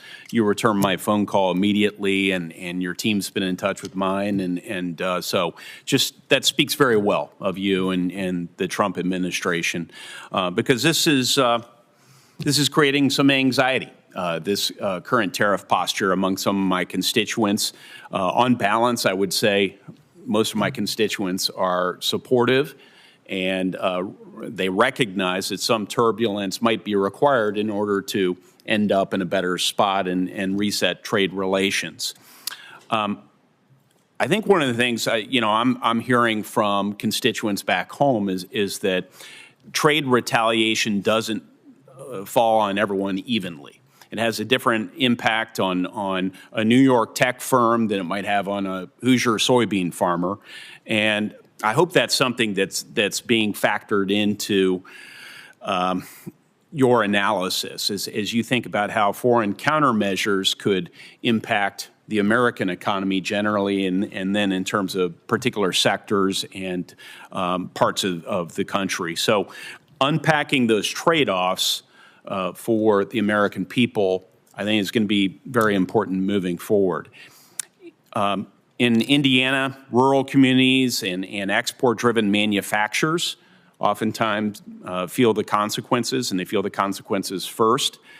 So, Ambassador Greer, is USTR actively mapping out which sectors and regions are going to bear the brunt of certain retaliatory measures and thinking about contingency plans? So, Senator, thank you for your concern. And I know this is something that we all watch. I watch it very closely. The President watches it. Whenever there's any kind of announcement of proposed retaliation, we look at it very closely. We look at the tariff lines. We look at what might get hit. The good news so far is that most countries have said they're not going to retaliate on this and that they would like to seek to talk to us first, find out more about the program, what they can do to meet our goals, which, as you know, we're dealing with an emergency in terms of manufacturing and our trade deficit. And so that is what most countries have chosen to do. My sense is that if there are some countries that choose to retaliate regardless of our need to address this emergency, our hope and expectation is that countries will do what they've said, which is bring down their tariffs and non-tariff barriers to provide better markets and alternative locations. Well, as I communicate some of the impacts in my state to your office, and as I know you and your team review this, I hope you will you'll keep those considerations in mind as you develop your negotiating priorities. Yes, we certainly will, and look forward to continued collaboration with you. You know, in other areas of federal policy, we have clear metrics or criteria to measure success. We do it in social policy. We do it with respect to education policy, test scores. We do it in defense policy. We try and measure readiness and through various metrics. But in trade policy, especially tariffs, we seem to lack a clear set of metrics and a feedback loop. Does USTR have a formal process to evaluate whether these tariffs are actually achieving their goals, whether that's reshoring? Senator, as we've stated, the underlying basis for this action is the national emergency arising from the trade deficit. President Biden left us with a historically high $1.2 trillion trade deficit, which we understand and know to be driven, at least in large part, by non-reciprocity. And so when we're looking at whether that emergency is abating or being affected, is we're looking at outcomes. Certainly, if other countries are bringing down their tariffs and their non-tariff barriers, that's a good indicator. That's the right direction. We also want to make sure that the trade deficit is going in the right direction. And that means two things. It means we have better access and we can export more to these other markets, but it also means that they're not using us as a dumping ground for their overproduction or their subsidized products. And so it goes both ways. And so it's a country-by-country analysis. We're looking at it case by case. They come in and talk to us on a country-specific basis where we can articulate to them what their trade barriers are, right? I've got this big book with all the trade barriers, what their non-reciprocal tariff rates are, and what we expect in terms of fair trade. Well, thank you. I'm already over time. It's amazing how quickly we go through this, which is why I really appreciate that direct line to you and your team. I should also mention that we heard from Secretary Bessent to discuss tariffs the other day as well. We'll be in touch. We want to work with you on critical minerals policy, on digital trade policy, and many other areas that I know are your priorities as well and President Trump's priorities. And thank you for your ongoing efforts to bring more clarity to the markets and to our businesses and farmers so that we know exactly what lies ahead. Thank you. Senator Johnson. Thank you, Mr. Ranking Member. Mr. Ambassador, welcome. So you're hearing a fair amount of agreement from the Finance Committee here. First of all, I think there's agreement that we recognize that America's been very generous in opening up our markets. Our trading partners have taken advantage of us. We don't have fair trade. But I think you're also hearing that our constituents rely on trade. and they're going to be harmed by it. So I handed you 10 case studies, and by the way, for the 10 that were willing to go public, probably got another 50 that were concerned if they went public that they may not get the exclusions. Now, I'm somewhat disappointed to hear that exclusions of some of these things are being ruled out at this point in time. They're very specific situations that I think you ought to consider exclusions for, because I don't often agree with the members on the other side of the aisle, but in many cases here today, particularly when they're expressing concern about small businesses in their states, I'm hoping you're very, and I hope you and the president are very sensitive about companies potentially going bankrupt by these actions. Again, we want fair trade, but I hope you recognize, tariffs are double-edged sword. I would argue a somewhat blunt instrument. A question I have for you, there's no doubt that we have offshored some very crucial products, pharmaceuticals, high-end semiconductors, rare earth minerals. Do you have a list of what those products are that we must, in some way, shape, or form, reshore? Thank you, Senator, and I appreciate the communication we've had, and I've received your letters, and we'll take a close look at those to make sure we're incorporating feedback as we develop the policy. You'll note in the action we took last week, there were certain sectors that we excluded from the tariff action because we think they need their own investigation and consideration, whether it comes to tariffs or other actions. This includes semiconductors, it includes pharmaceuticals, like you're talking about, certain metals like copper, and also critical minerals. These are areas where we have to reshore. We need to be able to think about the best way to incentivize this. There are things we can do as the executive branch, and there are things that Congress can do, and especially with the tax bill coming up, I think these are the kinds of things where we need to create the right incentives. So you're not using tariffs with pharmaceuticals and semiconductors or rare earth minerals? So right now they're not subject to a tariff. Because you want them brought in here because they're crucial. There are other products that are also crucial that you are applying tariffs to. So we are doing investigations right now, and we're considering, with respect to pharmaceuticals and semiconductors, the president's been very clear about this. He said it several times, because tariffs are a tool that can be used to create incentives. What we can't have is the status quo. The status quo has not worked. Do you believe a trade deficit is just per se always bad? I think the situation, what we have, Senator, is a large and persistent trade deficit. In normal economic structures and normal markets, you would have a deficit one year that's, or a surplus one year. But what we have is a structural, persistent and growing deficit. And as a result, offshore some crucial products. That's a big part of it. Yes, but sir. Do you want to onshore, for example, very high labor content products when, by the way, we're pretty low unemployment rate. I mean, when I went to college, 5% was full employment. We're at 4.2. I've been in manufacturing since late 70s. You couldn't hire enough people in manufacturing back then. Situations even got worse. So I would argue that I'm far more concerned about our budget deficit of $2 trillion. And I realize the trade deficit, we have problems with that. But I think a bigger problem is we don't have enough workers. So are you factoring that into your calculation in terms of what you're actually trying to accomplish here? I mean, all for bringing back these crucial products so that we don't have national security issues with the things that we can't manufacture. But again, I don't want to bring back high labor content. Now I want to diversify our supply chain. It's bad to have that all in China, as we saw certainly with PPE, but a diversified supply chain around the world, because I think trade is a win-win situation. It should be. What are your comments on that? So I think when it comes to workers, so first of all, we have about 2 million discouraged workers, right? And these are folks who should come off the sidelines for sure. I think the factories that are being built and will be built in the United States will leverage both automation and workers, right? I don't think we're going to have lots of, it's not the kind of labor that's done in some of these other countries. I think our folks are innovative, and the newest factories use a lot of automation, but also workers and people who make the products that the industrial robots that contribute to that automation. But I mean, I think we need to be in a situation where we have production here, right? We need to think not just in terms of quarterly earnings, but in the next century, and how do we set up the American economy now? How do we deal with the emergency now to make sure we can produce far into the future? Again, I would ask that these case studies be entered in the record. And I just really ask you and the President, focus on the products we actually need as opposed to using this broad instrument. There's going to be an awful lot of collateral damage. People are already feeling that pain, so I hope you're sensitive to that.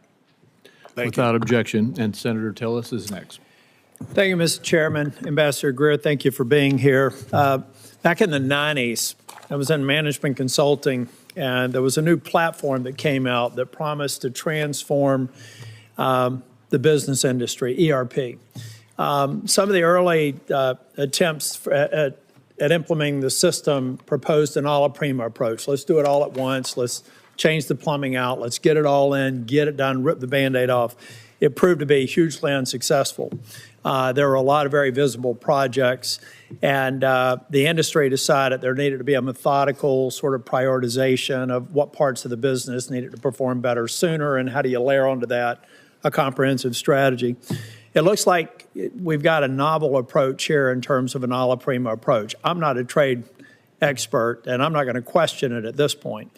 I do have a question about, at the end of the day, the other thing in management consulting we like to focus on is this concept of one throat to choke.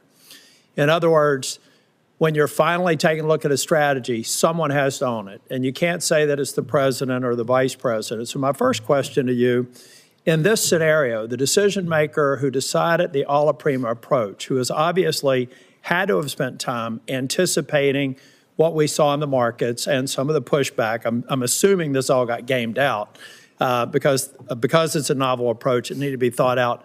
Whose throat do I get to choke if this proves to be wrong? Well, Senator, you can certainly always talk to me, but are you at the tip of the spear? Well, I'm at the tip of the prima approach. So, first of all, I would push back, Senator, just a little bit on this.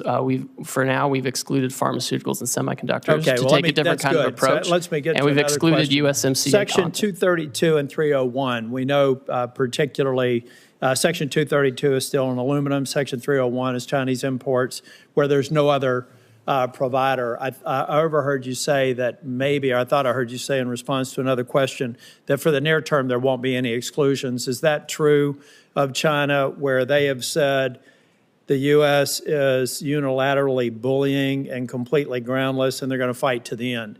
Are the 232 and 301 tariffs exclusions on the shelves until we get to a reasonable agreement with China? I'm just trying to answer a question that I have several people in North Carolina asking. So the president, again, is the final decision maker on all of these things, and he has directed that there not be exclusions or exemptions. There will not be any exclusions on steel, aluminum, or any products that are only manufactured in China for the foreseeable future until China determines what the end is, because they said they're going to fight to the end. Again, I'm just trying to communicate questions that I've asked, so there will be no exclusions. Yes. I won't waste your time asking for them. That's the main reason I wanted to ask the question.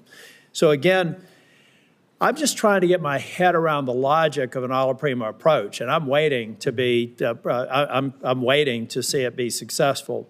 But it just seems like we've decided to begin a trade war on all fronts, and that's okay if the person who thought this through has an answer for why you go after partners that we have a very long storied relationship with.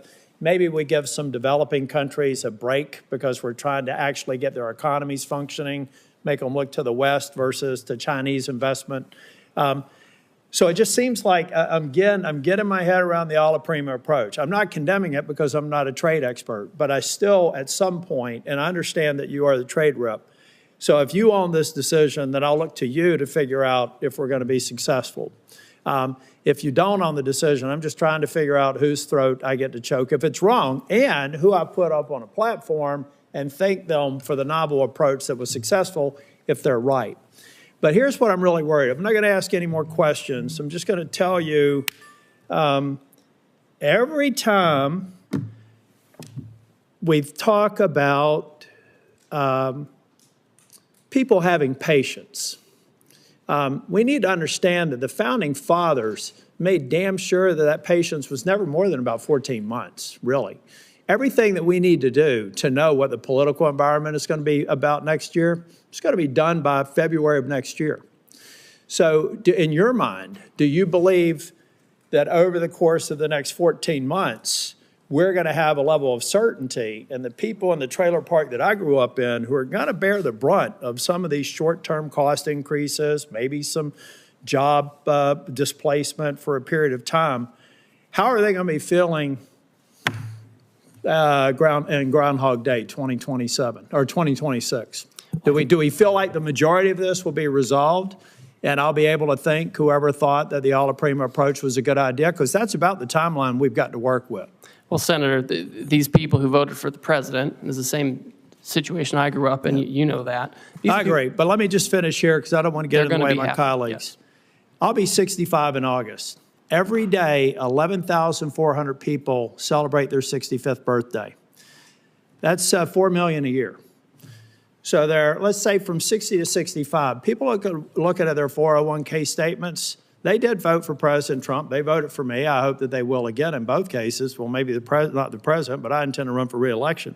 I'm just trying to figure out if they're going to feel good about this, because a long-term play in American politics and a long-term play in American policy, public policy formation, is about 12 months from the beginning of an administration. I wish you well, but I am skeptical. Thank you.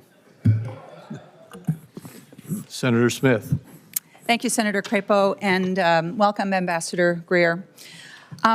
So it seems to me that President Trump has started a big trade war, and the war is with everyone on multiple fronts, with allies as well as adversaries. I think this is a little bit of what Senator Tillis was getting at. It feels really indiscriminate and chaotic, and apparently we're still just in the early days of this. And I just need to tell you that Minnesotans are freaked out. Farmers who are experiencing, you and I have talked about this, one of the worst farm economies in the last 25 years are looking at lower prices and higher input costs. Minnesotans who work on the Iron Range, which is the source of 80% of the iron ore that goes into American-made steel, they want fair trade. They want us to stand up to illegal steel dumping, but like 500 of them have been laid off because the demand for American cars has been slumping. I mean, I could go on in every sector. Consumers are freaked out. This looks like a giant sales tax to them. Retirement stock market plummeting, and it's very hard for people to understand what is going on here. So what I want to do is to get an understanding from you of what you see as the goals of this war that we're in, because at various times it's been described as goals to raise revenue, to stop fentanyl trafficking, close trade deficits. So is the goal here to raise revenue for the federal treasury? Senator, this is not a trade war. We have, most countries have said they're not going to retaliate. We have an underlying emergency. The goal of this, of the trade deficit, where President Biden left us with a $1.2 trillion trade deficit, and the goal is to address that, and the offshoring that led to that, and the non-reciprocal treatment that led to that. That's the goal. Certainly there's a tariff revenue effect. If the countries do not do this, then they will be subject to the tariff, and we'll have a tariff on foreign goods instead of American-made goods. So, okay, so if the goal is to close trade deficits, then that would mean that the tariffs are a negotiating tool here. Is that right? Is that how you see it? So the or are you trying to use them to? Well, it can go both ways, Senator. So on the first, we've talked a lot about negotiations, because a lot of these countries, they have closed off markets to our exports in unfair ways. They've done it for decades, and nothing has persuaded them. Sitting down, talking nicely hasn't persuaded them. But if you were trying to, so I'm all for fair trade. And I'm all for the idea that if somebody is not trading fairly with us, if they're not giving us fair markets, then we need to have a strategy to go after that. But yet this is a blanket approach. It's an across-the-board approach, which is going to contribute to raising costs, and that's why it just feels, I think, so chaotic to people. Well, the trade deficit is a global issue. So you can't if you're trying to get the trade deficit, you can't just pick one or two countries and say, we're going to do this and become Swiss cheese. Like that would not be coherent. What's coherent has a global approach to what's a global issue, to take these countries, country by country, figure out how we can address our trade deficit with them and address trade market barriers with them. And that's the right approach. And that's what's happening. That's what the president's directed. But I mean, as Senator Warner was pointing out, we have I guess it's a floor, you could call it, a 10% tariff, even with countries where we have a trade surplus. And by the way, this formula that the administration used to assign this so-called reciprocal tariff seemed It just seems so arbitrary. I mean, where did that formula come from? It's straightforward and it's common sense. It came from White House economists, and they proposed that looking at a country's trade deficit is a good approximation of the net effect of the unfairness of the higher tariff rates, the higher trade barriers, the unfair trade practices, the dumping, the subsidies, all of that, and that's how you can capture that. Well, so would you adapt that as, because it's based on 1 year, and of course trade surpluses, deficits can vary quite a bit from year to year. Would your plan be to change it if you get new yearly data? And then that would suggest, I guess, that the tariffs would be in place for a long time. Well, we need to assess. Again, I think it becomes country by country. We have the baseline 10% to make sure there's no arbitraging of different jurisdictions. And all these countries that are subject to the highest rates, most of them have already come to talk to us about how to get it down. I mean, we have to take this step by step. We have to take it country by country to address these issues. The status quo just won't work anymore, and we can't do it piecemeal. I'm not arguing for the status quo, Ambassador. I'm not arguing for the status quo, but I am questioning the rationality of this policy that is it's so chaotic, and it seems so arbitrary. And it seems so internally inconsistent because, for example, if your goal is to onshore manufacturing, something that I think many of us on this side of the dais believe strongly that we need to be making things in this country again, but then that would suggest that these tariffs need to be in place for a very long time because what capital wants is consistency and stability and predictability. Yet at the same time, the administration seems to be arguing that we would be, waiving some of these tariffs if we could somehow magically negotiate, 50 new trade agreements with 50 different countries. I know my time is up here. I wanted to ask you a question about trade adjustment assistance, which I will follow up as a question for the record. But again, I think that my constituents are freaking out here, and I understand why. Thank you. Senator Lujan. Thank you, Mr. Chairman. Thanks for holding this hearing. Now, Mr. Greer, it's been less than a week since President Trump started this, what I'll describe as a reckless tariff war. It certainly feels that way. Families are seeing higher costs. Businesses across the country are hurting, and we've seen one of the worst drops in the stock market in over 35 years. Do you believe that there's currently higher costs a week after the president put these tariffs into place? Senator, we haven't yet seen how those costs are going to be allocated between the foreign producers and their importers here. We haven't seen the data on that yet. Do you believe businesses are hurting a week after President Trump put these tariffs into place? I've heard from a lot of businesses. Some of them are excited about the prospects. Some are concerned because they're import dependent instead of U.S. product dependent. So I know there are varying views on this. Let me ask this question, because this one's based completely on fact, on something I think you look at every day. You probably have some of these numbers in your phone that I'm guessing might be in your pocket. Have we seen one of the worst drops in the stock market in over 35 years? We've certainly seen volatility. Have we seen one of the worst drops in the stock market in over 35 years? I think, and Senator Warner talked about this. We'll move on. If you don't want. Well, I know everyone's concerned about Wall Street, and I'm just concerned about Main Street and getting these jobs back, Okay, let's talk about Main Street, Mr. Greer. Last time you were here, I asked if President Trump's trade war would hurt New Mexico businesses and families. You dodged my question. You told me, quote, I can't guarantee economic outcomes. When I pressed you, you told me that you want me to, quote, you asked me to, quote, hear from me on what the impacts of these tariffs are. Well, Mr. Greer, I'm here to tell you today New Mexicans are hurting. I understand why you would not guarantee that New Mexicans wouldn't be hurt, because you probably knew what I thought then that we now see today, that this is hurting people back home. Now, I want to ask you the same question again. Yes or no, will President Trump's tariffs harm New Mexican businesses and families? Senator, I just don't think they will. Right now, you have duty-free trade with Canada and Mexico, where they comply with the rules, where they have U.S., Mexican, and American content. I mean, this is designed, and I would hope that being a border state, this is something that you find valuable, and that's what we're trying to do. We're trying to incentivize production in the United States. We want North America to be competitive, and this is. We can't have the status quo. We have to have a situation where we have manufacturing here, where we have foreign market access for our producers, and we want New Mexico families and companies and communities to prosper. Mr. Greer, do you agree with President Trump that families are going to have to feel a little pain I'm not going to speak for the president. I didn't ask for you to speak for him. I know none of you have the courage to stand up to him. What I'm asking you, Mr. Greer, is do you agree with what the president said about these tariffs in that people are going to have to feel a little pain? That's my question. If we have companies that feel pain because they're adjusting their supply chains, have more American product made by American workers, that's an adjustment we have to make to prepare for the future. We can't keep doing the same thing we always did. And if companies are having trouble adjusting their supply chains, which I'm very sensitive to, this is something that we have to deal with. We can't do nothing for 4 years like we saw under Biden, where there was just nothing going on trade. Let me ask the question a little differently. Yes or no? Do you agree with President Trump when he said families are going to have to feel a little pain? Of course, I agree with the president. Thank you very much. But I expect that the jobs we see for manufacturing is going to far outweigh short on time, sir. So yes, look, sir. economists are predicting that Trump's trade war is going to cost American families about $4,000 per year.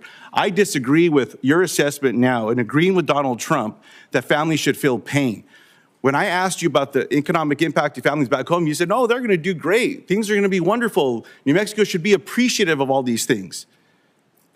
I guess pain is the kind of relief that you believe that families should be going through. I mean, it is what it is. As I've been saying to my colleagues here, I understand the outcome of this last election. Donald Trump is now the president of the United States. He won the election. My Republican colleagues in the Senate won the election. They control the votes in this chamber. They control the votes in the House. That's why we're seeing these budget resolutions. All I'm saying is own up to what you want to do. You want to do it. Just be honest with the American people about what's going on. I appreciate the time today, Mr. Chairman. I yield back. The same economists who are crying out now were the ones who said we were going to crash the economy, and Trump won. We put tariffs on China, and real median household income went up for Americans by $7,000. Inflation went down, unemployment went down. So we have history showing that we know how to use this. Mr. Chairman, since Mr. Greer went on, I will just follow up again. Then help explain the pain that people are feeling today with your assessment of what Donald Trump said, that families should feel some pain. That's all okay with you all? Senator, we're not going to be in a situation where we keep allowing Wall Street to run the economy. And as we're making that transition, companies you know what, Mr. Greer, will need to adjust. Go spend a little time at the grocery store talking to some of my constituents back home. I'll take you around. We'll walk around. We're not going to give anyone a heads up. You just go do it. And let's see what the regular folks back home are doing, including the people that come and talk to me that say they voted for this president. This is not what they stand up for. Farmers and ranchers are getting the short end of the stick from USDA, where these grants are being cut, and they say, oh, no, it's because we don't want to give people food. Baloney. You're cutting the lifeline for these farmers and ranchers as well, in addition to what's happening with these inputs with tariffs. Look, you all are a lot smarter than I. I'm just a regular person back home. I'm one of them. Senator Warnock. That's the difference between you and I, sir. Senator Warnock. Thank you very much, Brother Chair. Since President Trump announced his tariffs last week, the stock market has dropped more than 10%. We've talked about that. I'm more concerned about the impact on ordinary people. This for me is a regressive tax. It's a tax on families who are already dealing with increasing costs and are trying to figure out how to make their lives work. I heard you say, Mr. Greer, that you don't think this is that we're in a trade war, and I respect your expertise on trade. But tomorrow, the Trump administration will implement its reciprocal tariffs, which means businesses and families have had less than 1 week to plan for the largest tax increase in more than 50 years. So we are escalating. And so we can go back and forth about whether we think it's a trade war. I'm focused on how this is impacting families. Normally when tariffs are being discussed, businesses and industries have time to plan. And the government often provides an orderly and clear process for American companies to apply for exclusions from tariffs when it's not possible for them to sell a product without importing parts or all of it because no one manufactures it here. We all know uncertainty is the worst thing for business. I'm hearing this from farmers. I'm hearing it from folks in the manufacturing sector. So I hope we can provide some certainty. What should a multinational retailer do about their products made only overseas or that contain parts only made overseas? We're seeing this in our automotive sector in Georgia. Should they just raise their prices on families to account for the new tax, or is there a process for that company to reach out to the White House for an exclusion?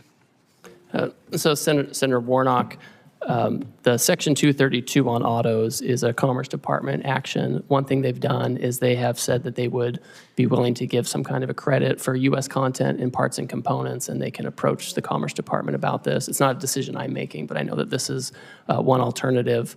I'm mindful, when I hear this, obviously we're sensitive to these dynamics, but it just reminds me that we lost 5 million manufacturing jobs over the last 20 years, and that's part of the reason why we're in this situation now, and we just have to bring those back. So it's important to bring them back now before the situation gets worse. But the question is, what do they do? Do they pass that price on to consumers? Well, what we've seen is Ford and GM, for example, have announced actually that they're giving discounts.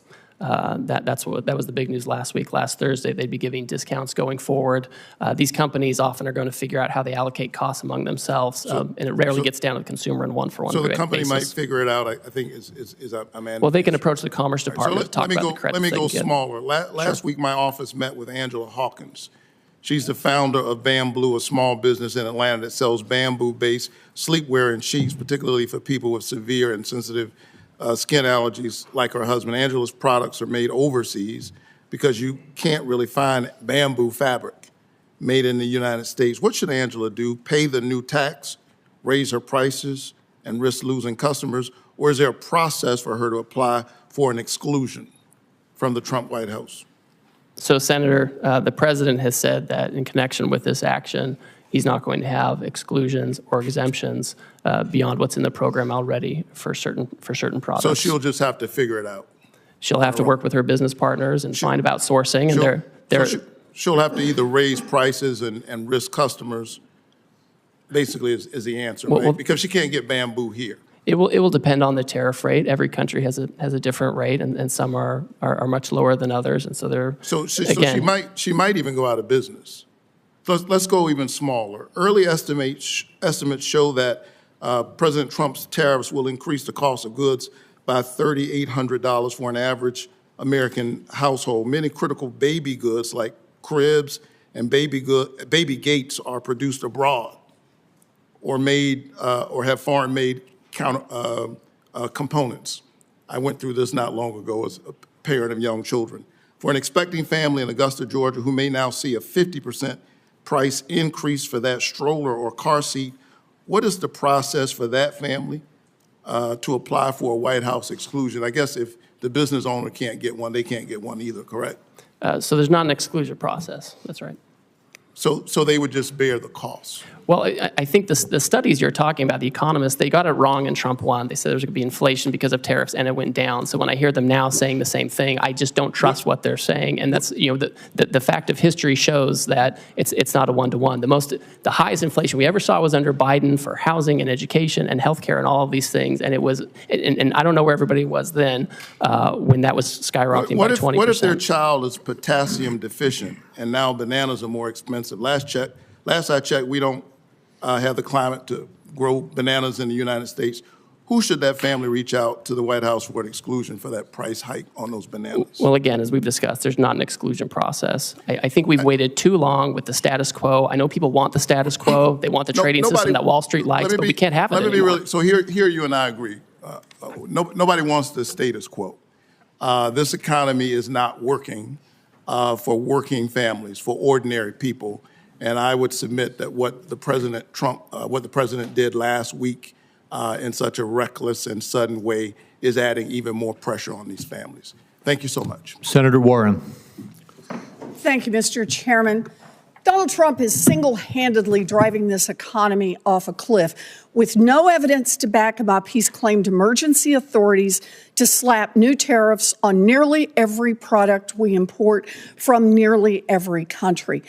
But Congress has the power to reverse these tariffs, and we should do so immediately. Tariffs can be a tool to help build things in America, but Trump has slapped tariffs on, then off again with no rhyme or reason. And the uncertainty about the long-term rules makes companies far less likely to invest in manufacturing or jobs here in the United States. If Congress doesn't stand up to Trump, economists predict a recession before the end of the year. And Fed Chair Jerome Powell says we're in a real danger of, quote, both higher unemployment and higher inflation. Translation, Trump's tariffs will push millions of workers out of jobs and push prices up at the same time.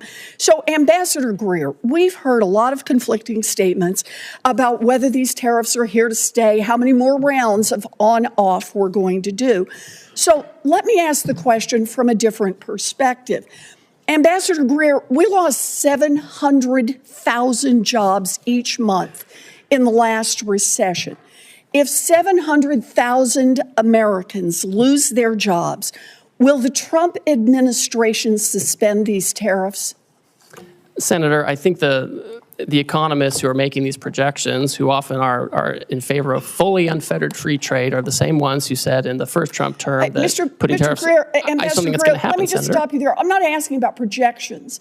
I'm asking if the numbers show that 700,000 people have lost their jobs because of these new tariffs that Trump has slapped on. Will the administration reverse course and lift those tariffs? Senator, that's not going to happen. We've lost 5 million manufacturing jobs over the years, which is the number I'm most worried about, and we have to get those jobs So back. I take that as a no. Let me try another one. Moody's says that if the Trump tariffs remain in place, we will definitely plunge into a recession, which will ultimately cost 3.5 million Americans their jobs. So, Ambassador Greer, if Trump's tariffs push 3.5 million people out of work, will the Trump administration reverse course and lift those tariffs? Senator, the Wall Street analysts are wrong. They never want to have any kind of change to the status quo. Right or but that's who you're quoting to me, Senator. I'm giving you a number. If the number is 3.5 million, if it never comes to pass, you don't have to worry about your answer. But if 3.5 million people lose their jobs because of these tariffs, is the Trump administration prepared to lift them? Right now, this minute, we're working on negotiations with countries who believe they can achieve reciprocity with us and get their trade deficit down. And that's the emergency we're focused on. There's not going to be a situation where years from now we've lost millions of jobs. Let me try one more time. If Trump tariffs push workers out of their jobs and raise prices, as Fed Chair Powell has predicted, will you reverse course then? I think also with respect to Chairman Powell, who I don't know personally, but I know the president makes decisions on trade, and he rarely takes advice from Chairman Powell on this. We found in Trump 1 that you could put tariffs on China and you could make it work and have lower income, lower unemployment, lower inflation, and increase real median household income over time as we reshore. And that's what we have to do, Senator. What I'm hearing you say is that no one can hear a rhyme or reason to why the tariffs are off again, on again, off again, on again. But what you're telling us is the fact that hundreds of thousands, even millions of people could lose their jobs and that prices could go up will not be a factor for you or for Donald Trump for rolling those tariffs back. Look, if Republicans are serious about protecting American jobs and fighting inflation, then they can join Democrats right now to pass a resolution to fix Trump's reckless tariffs. This economy is teetering on the edge of collapse.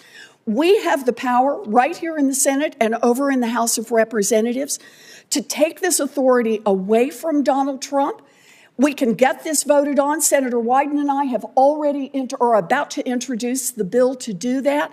And if Republicans are serious about not playing the red light, green light with tariffs, but instead about protecting our economy, our families, our jobs, and keeping prices low, then Republicans should join us on that. Thank you, Mr. Chairman. Senator Welch. Thank you. You know, there's a place for tariffs on China. Targeted tariffs make some sense. What is being rolled out and the way this is being done is so destructive and so reckless suffering for a lot of people. These are really disastrous for Vermont. I just want to go through this question of how do these roll out? You did not set, as our trade representative, the tariff rates on all of these countries that were on display when the president announced them, right? Senator, the president made a decision on how he wanted to have the tariff set, and the economic cabinet advised him on that. Right, but you did not set like the 50% rate on Lesotho. I personally didn't, no. Yeah, can you explain how that makes any sense? So the way that the methodology works is the emergency we're talking about is premised on the trade deficit, which we think is well, I'm trying to explain the methodology, Senator, if you want to hear it. This has got to get concrete, because this has real impacts on everyday people. So the rhetoric about what the goals are when the rollout is so in conflict with achieving anything other than economic downturn, how did the 50% rate on Lesotho be decided? So when you have White House economists who assess the trade deficit. But you had no role in it? Well, I certainly had a role in it. Everyone was advising the president on how to do this. Tell me why I came up with 50% for Lesotho. Well, I'd like to tell you, Senator. So when you look at a country's trade deficit, we believe that captures some of the unfairnesses, and you have to have a uniform methodology. You can't be arbitrary or capricious. I'm going to keep going, because Lesotho does diamonds, and, you know. I'm happy to talk more to you about the methodology.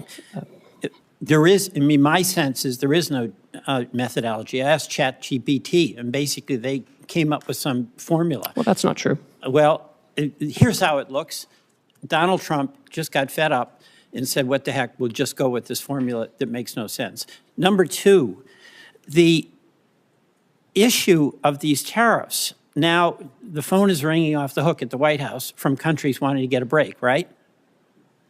They want to talk about how to have reciprocal trade with us and how to get that deficit down. That's right. So here's the structural issue that is really alarming to me, and I hope to all of us. We are using these tariffs, or the president is using these tariffs, from going from an economy that's based on competition to one that's based on access.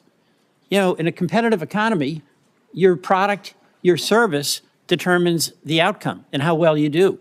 In an access economy, it's who's got Donald Trump's number, who's got your number, who's got Lutnick's number, and you call up and you get a break. That's an access economy. Is this going to be the arbitrary authority of the president to decide, yes, we'll cut the Vietnam tariff, and no, we'll sustain the tariff on Lesotho? The way this works, Senator, is we have longstanding relationships with trade officials in these foreign countries, and they work with our staff, our career staff, and they develop, if someone comes to us with an offer, we review it, we analyze it, and we present it to the president. They're calling the president. I mean, you've got Donald Trump as president basically picking and choosing winners and losers, and who knows on what basis. That's not a trade regime that anybody can count on. That's something they can game if they know you, they know Lutnick, they know Donald Trump. You know, that I think was what Senator Warnock was asking about. We've got farmers on the border with Canada. They get their grain. It's going to be 25% hit. We've got consumers whose electricity bills are going up because of retaliation from Canada. Can they make a call to you, to Howard Lutnick, to the president, and ask for relief? Well, we certainly talk to all kinds of constituents. We talk to labor unions, we talk to civil society, we talk to business. I would say with Canada and Mexico, they receive duty-free treatment for things that follow the rules of USMCA. If they bring in Chinese content and send it down, they won't get a break. Let me tell you the frustration I have. There is a place for targeted tariffs to help us and also to push back on unfair trade practices. I support that. That's not what this is. This is utter chaos, arbitrary, and willful on the part of the president that is setting up a dynamic where he picks winners and losers rather than companies compete to do the best they can and have the benefit of good work and a good product. Mr. Chairman, I yield back. Thank you. Senator Barrasso. Thank you, Mr. Chairman. Well, appreciate you being here to answer questions. I'm concerned from Wyoming and for workers across the country. I'm worried that foreign competitors continue to use unfair trade practices against the United States, against our workers, against our producers. These practices threaten our economic security, our prosperity. We want a safe and prosperous nation. Workers in my home state and across the country are paying the price. So can you just talk a little bit about how you determine if foreign trade and economic practices constitute an emergency for our country? And I just heard our previous speaker talk about asking Chat GPT. I'm not going to do that. I'm going to ask you, how is it that we determine if foreign trade and economic practices constitute an emergency for our country? Thank you, Senator. In the first instance, when the president declares an emergency, he has to consider where there is, the conditions that may impact national and economic security. And so for him, he took a look at our trade deficit, which was the largest in human history under President Biden, 1.2 trillion, and we looked at what the effect of that was, and it includes loss of 5 million manufacturing jobs, loss of 90,000 factories, loss of competitiveness with China in advanced technology. And then we looked at what are some of the causes of the trade deficit. And certainly there's currency manipulation, there's other currency factors, but also non-reciprocity in trade, barriers overseas, whether tariffs or non-tariff barriers that keep us out, unfair trading practices like dumping and other things that push things into our market, or subsidies, or state-directed economies. And so those are the things we look at. And then when you move to the countries, obviously it's common sense to have a baseline to make sure there's no cheating and that we can get at the deficit broadly based, and then to have a higher rate for those who have who pose the biggest challenges in terms of the trade deficit and unfair practices. Thanks. Could I ask you about nuclear fuel? And, for decades, America led the world in uranium production. Today, there's virtually no commercial enrichment capacity. We're dangerously dependent on imports from other countries. Congress took a strong stand by banning Russian uranium imports. We're now seeing a troubling shift with increased uranium imports coming from China. And we think it's the uranium from Russia going to China, which they then sell to the United States. So we've simply replaced one adversary with another. This poses to me a serious threat to our national security, to our energy independence. Wyoming has the resources and the workforce to revive American uranium production. But what we know is that subsidized foreign uranium from China and from Russia threatens to undermine our domestic industry. Well, you're going to support efforts to end uranium imports from China as we continue to try to build our U.S. nuclear supply. Senator, I'm happy to talk to you about that and the best way to implement that kind of action. Great. Market access for Wyoming beef. Our ranchers are seeing what you recently did, what the president has recently done, and say it's about time. I know you heard a lot about market access today. Just specifically discuss market access for American beef. It's our #1 cash crop in Wyoming. Our ranchers produce some of the highest quality beef in the world, yet our beef faces significant barriers in key foreign markets. So I do appreciate your office's efforts to document the numerous barriers that unfairly block American beef exports. For example, Thailand imposes a 50% tariff on American beef. The European Union's numerous, quote, Green Deal restrictions limit market opportunities for our ranchers. Australia's barriers prevent the sale of a safe, high-quality American beef. They've sold $29 billion into our country. We can't sell a hamburger there. So Wyoming beef producers have felt the direct impact of these unfair trade practices, and I say it's our #1 cash crop. What steps do you see being taken now to open new markets and ensure fair access for our beef around the world where we've been blocked? So, Senator, as everyone knows, we have a lot of countries coming to talk to us right now who want to have more reciprocal trade, get their trade deficit down. And obviously part of that is making sure we have access for products like beef, making sure we're exporting products like beef. I've talked to the Australians about this issue. It's always surprising because they're a great partner for us globally. This is a big issue with them. Southeast Asia as well. These are things that are on our list when people come to talk to us. It's something we've recorded for years, and we expect countries to change this. Great, thank you. In terms of critical minerals, we sit on vast elements. Are there some trade initiatives that you're taking right now that are going to pursue to counter China's dominance in the critical minerals world, both in terms of production as well as refinement? Yes, well, I know, for example, this is at the Commerce Department, but I know they're considering whether they need to take some kind of an action and looking into potential Section 232 investigation of critical minerals to know, how we can get that here, how we can get processing here in our near abroad, how to make sure we're not dependent on China for those things. Thank you. Thank you, Mr. Chairman. Senator Blackburn. Thank you, Mr. Chairman, and thank you for being here today. I know you have had a busy week. And we appreciate that and appreciate what the president is trying to do for the broader economy. And of course, it is encouraging to hear that we have 70 countries that are coming in to negotiate tariffs and some of those non-tariff barriers that have existed. So we're grateful for all that work. I do want to ask you, about some of the foreign governments using bogus environmental regulations to really sideline American businesses. And the EU's new deforestation regulation is a great example of this, imposing excessive reporting requirements that would shut out Tennessee pulp and paper producers from foreign markets. And also, we're seeing some of these foreign governments actually seize U.S. assets under false pretenses. And last year we had a company, Vulcan Materials, which declined to sell its Mexican port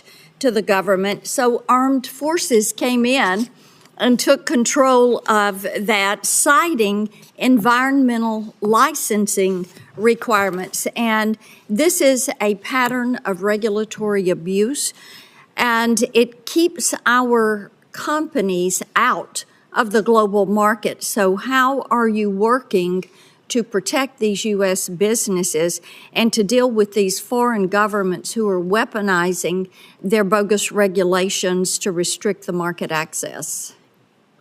Well, Senator, I always find it troubling when countries use these kind of measures as a protectionist measure. Our companies, whether they're making here and exporting or going elsewhere to produce in other countries, are always the cleanest and most responsible, always. And we should always have the best treatment under those kinds of regimes. So with respect to the two examples you noted on the Vulcan issue, I've raised this personally with Mexican trade officials. And with respect to the EU forestry regulation, my understanding is right now it's a little bit on pause while they themselves look at it and take a second look. And I talk to my counterparts in Europe frequently, and this is something where I want to make sure that they're treating us appropriately under this law, not discriminating against us. That's wonderful. If I could get in writing from you an update on the Vulcan port issue, that would be helpful also. We're happy to do that, Senator. Thank Yes. you. I want to talk about digital trade because President Trump really has shown great leadership when it comes to digital trade. And that was a part of the negotiations on the USMCA. And it really gave us a very robust and ambitious digital trade chapter. And the provisions, including cross-border data flows and data localization, are critical to facilitating strategic U.S. initiatives across a broad range of industries. And we have an opportunity now to build on this digital chapter. So, and I think that could really pave a way to add other provisions on critical issues such as AI, such as quantum computing that we are dealing with. So how could you use this digital trade chapter that we have in the USMCA to expand that globally as we look at negotiating new trade agreements? Well, I think it's important to understand that our companies, our digital trade companies, are the most competitive in the world. They're the most effective in the world.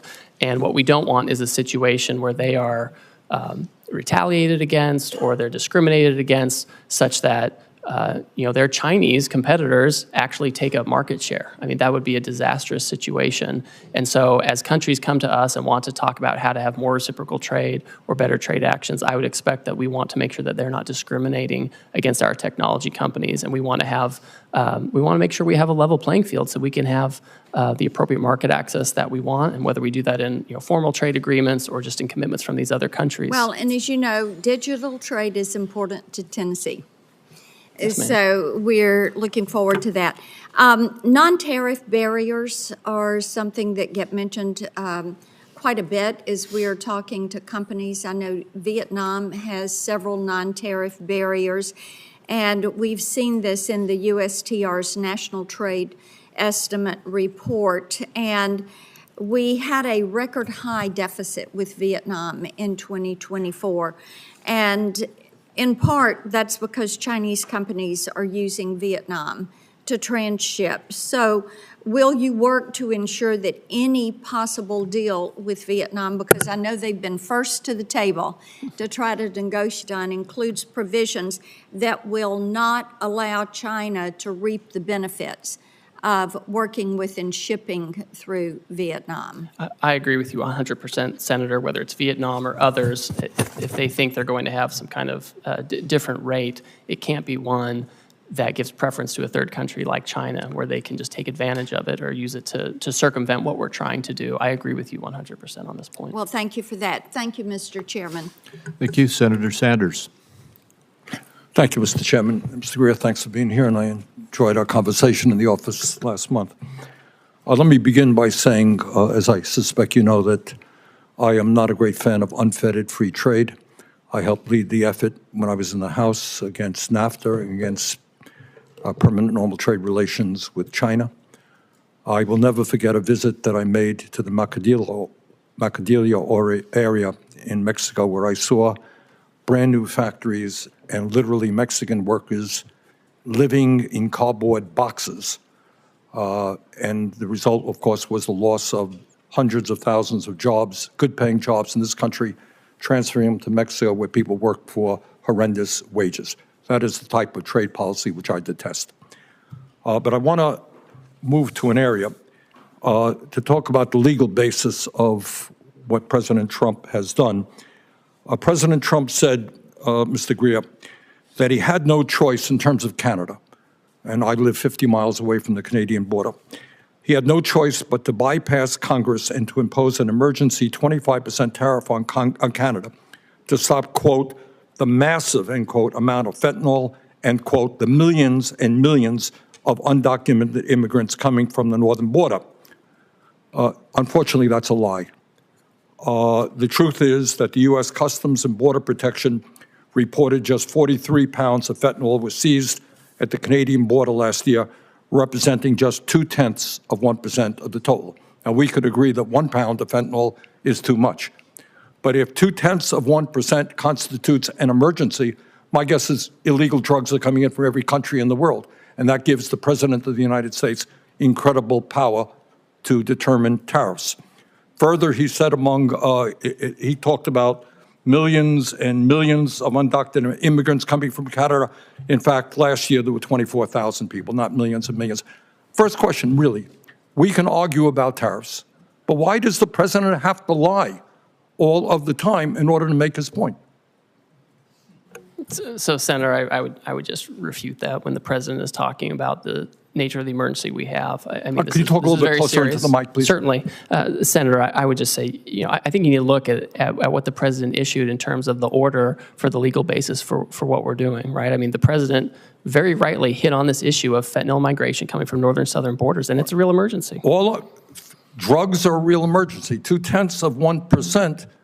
You can then argue illegal drugs come from every country in the world. If you declare that as an emergency, you're giving the President of the United States unbelievable power. Let me go on that point. Let me mention to you what you probably know. 7 Republicans have joined a number of Democrats on legislation reasserting Congress's ability to play an active role in trade and tariffs. That, on the Republican side, was led by Senator Grassley. And he said, and I quote, "For too long, Congress has delegated its clear authority to regulate interstate and foreign commerce to the executive branch, et cetera, et cetera." He wants to reassert Congress's constitutional role and ensure Congress has a voice in trade policy, end of quote. In the last 2 weeks, all we have seen is reports in the newspaper. Congress has not had 1 ounce of authority in determining tariff policy. Do you think Congress should be completely left out of the process? Or does the president have emergency power to do anything he wants with regard to tariffs? Senator, my staff has had over 200 meetings with congressional offices in the past 2 months to consult. The president's been very transparent about what he wants to do on tariffs. Congress delegated a law to him to take this action. Mr. Greer, you can have all the meetings you want. You and I had a nice meeting. But at the end of the day, the president did exactly what he wanted to do without any discussion, formal discussion with members of Congress.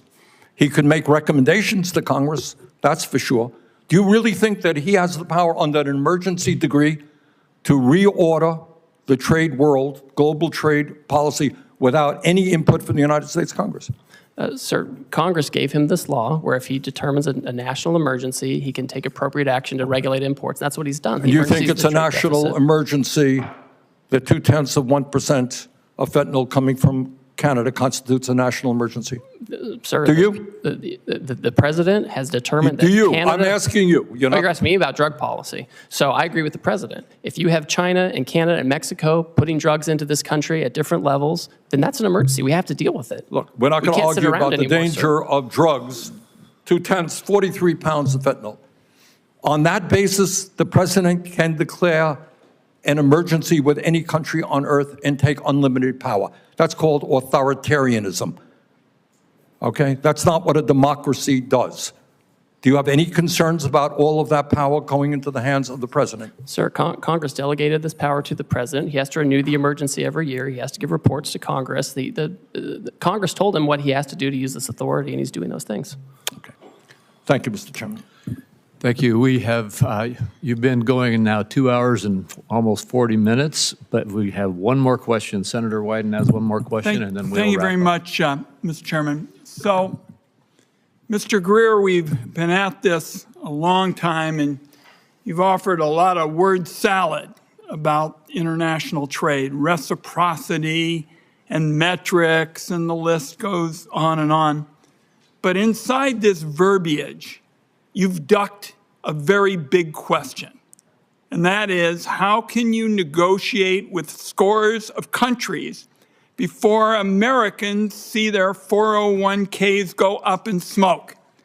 And so what I'd like to do is just ask you one simple question to wrap this up, because at home in Oregon, people want to know what we're doing to help the people who are hurting today, not months and months or elections and all kinds of dates far in the future. So here's my question to wrap up. When will those hurting now see real relief? Senator, the country decisively voted for this president and his trade policy. He knows how to use tariffs appropriately to negotiate deals where necessary and to drive investment and manufacturing back to the U.S. And that's what we're doing. He was successful in his first term in using it. Real wages went up, and that's what we're doing now. And we're working around the clock to make sure we can do that. Mr. Greer, I gave you a chance to respond to the question, and what you said wasn't accurate. Nobody disputes that the president won the election up here on the dais. But nobody was told in the election campaign that we would have all of these people hurting now because of a flawed trade policy. Once in a while, it said, well, maybe take a little time. But there wasn't any mention of people from one end of the country to another feeling they've been wiped out financially. Nobody heard about that. That was never discussed. Hope you'll have an answer for me, because that's what Americans want to know who are hurting now. They've listened to all of this trade lingo tossed around, and then they scratch their head and say, who's going to stand up for me now? Well, I'll tell you, we're going to fight for those people. That's why I'm proposing a bipartisan resolution that would overturn what's going on with 180 countries. We'll keep the record open for a few days, but what I'd like to know is what the timetable is for helping people who are hurting right now, because I haven't heard anything on that point. Thank you, Mr. Chairman. Thank you, Senator Wyden. And we are now at the conclusion of the questions. Ambassador Greer, thank you for the time you've given us. As I indicated, you've gone almost 2 hours and 45 minutes. And I think you have been very clear about what the president's intentions are and how you expect this to roll out.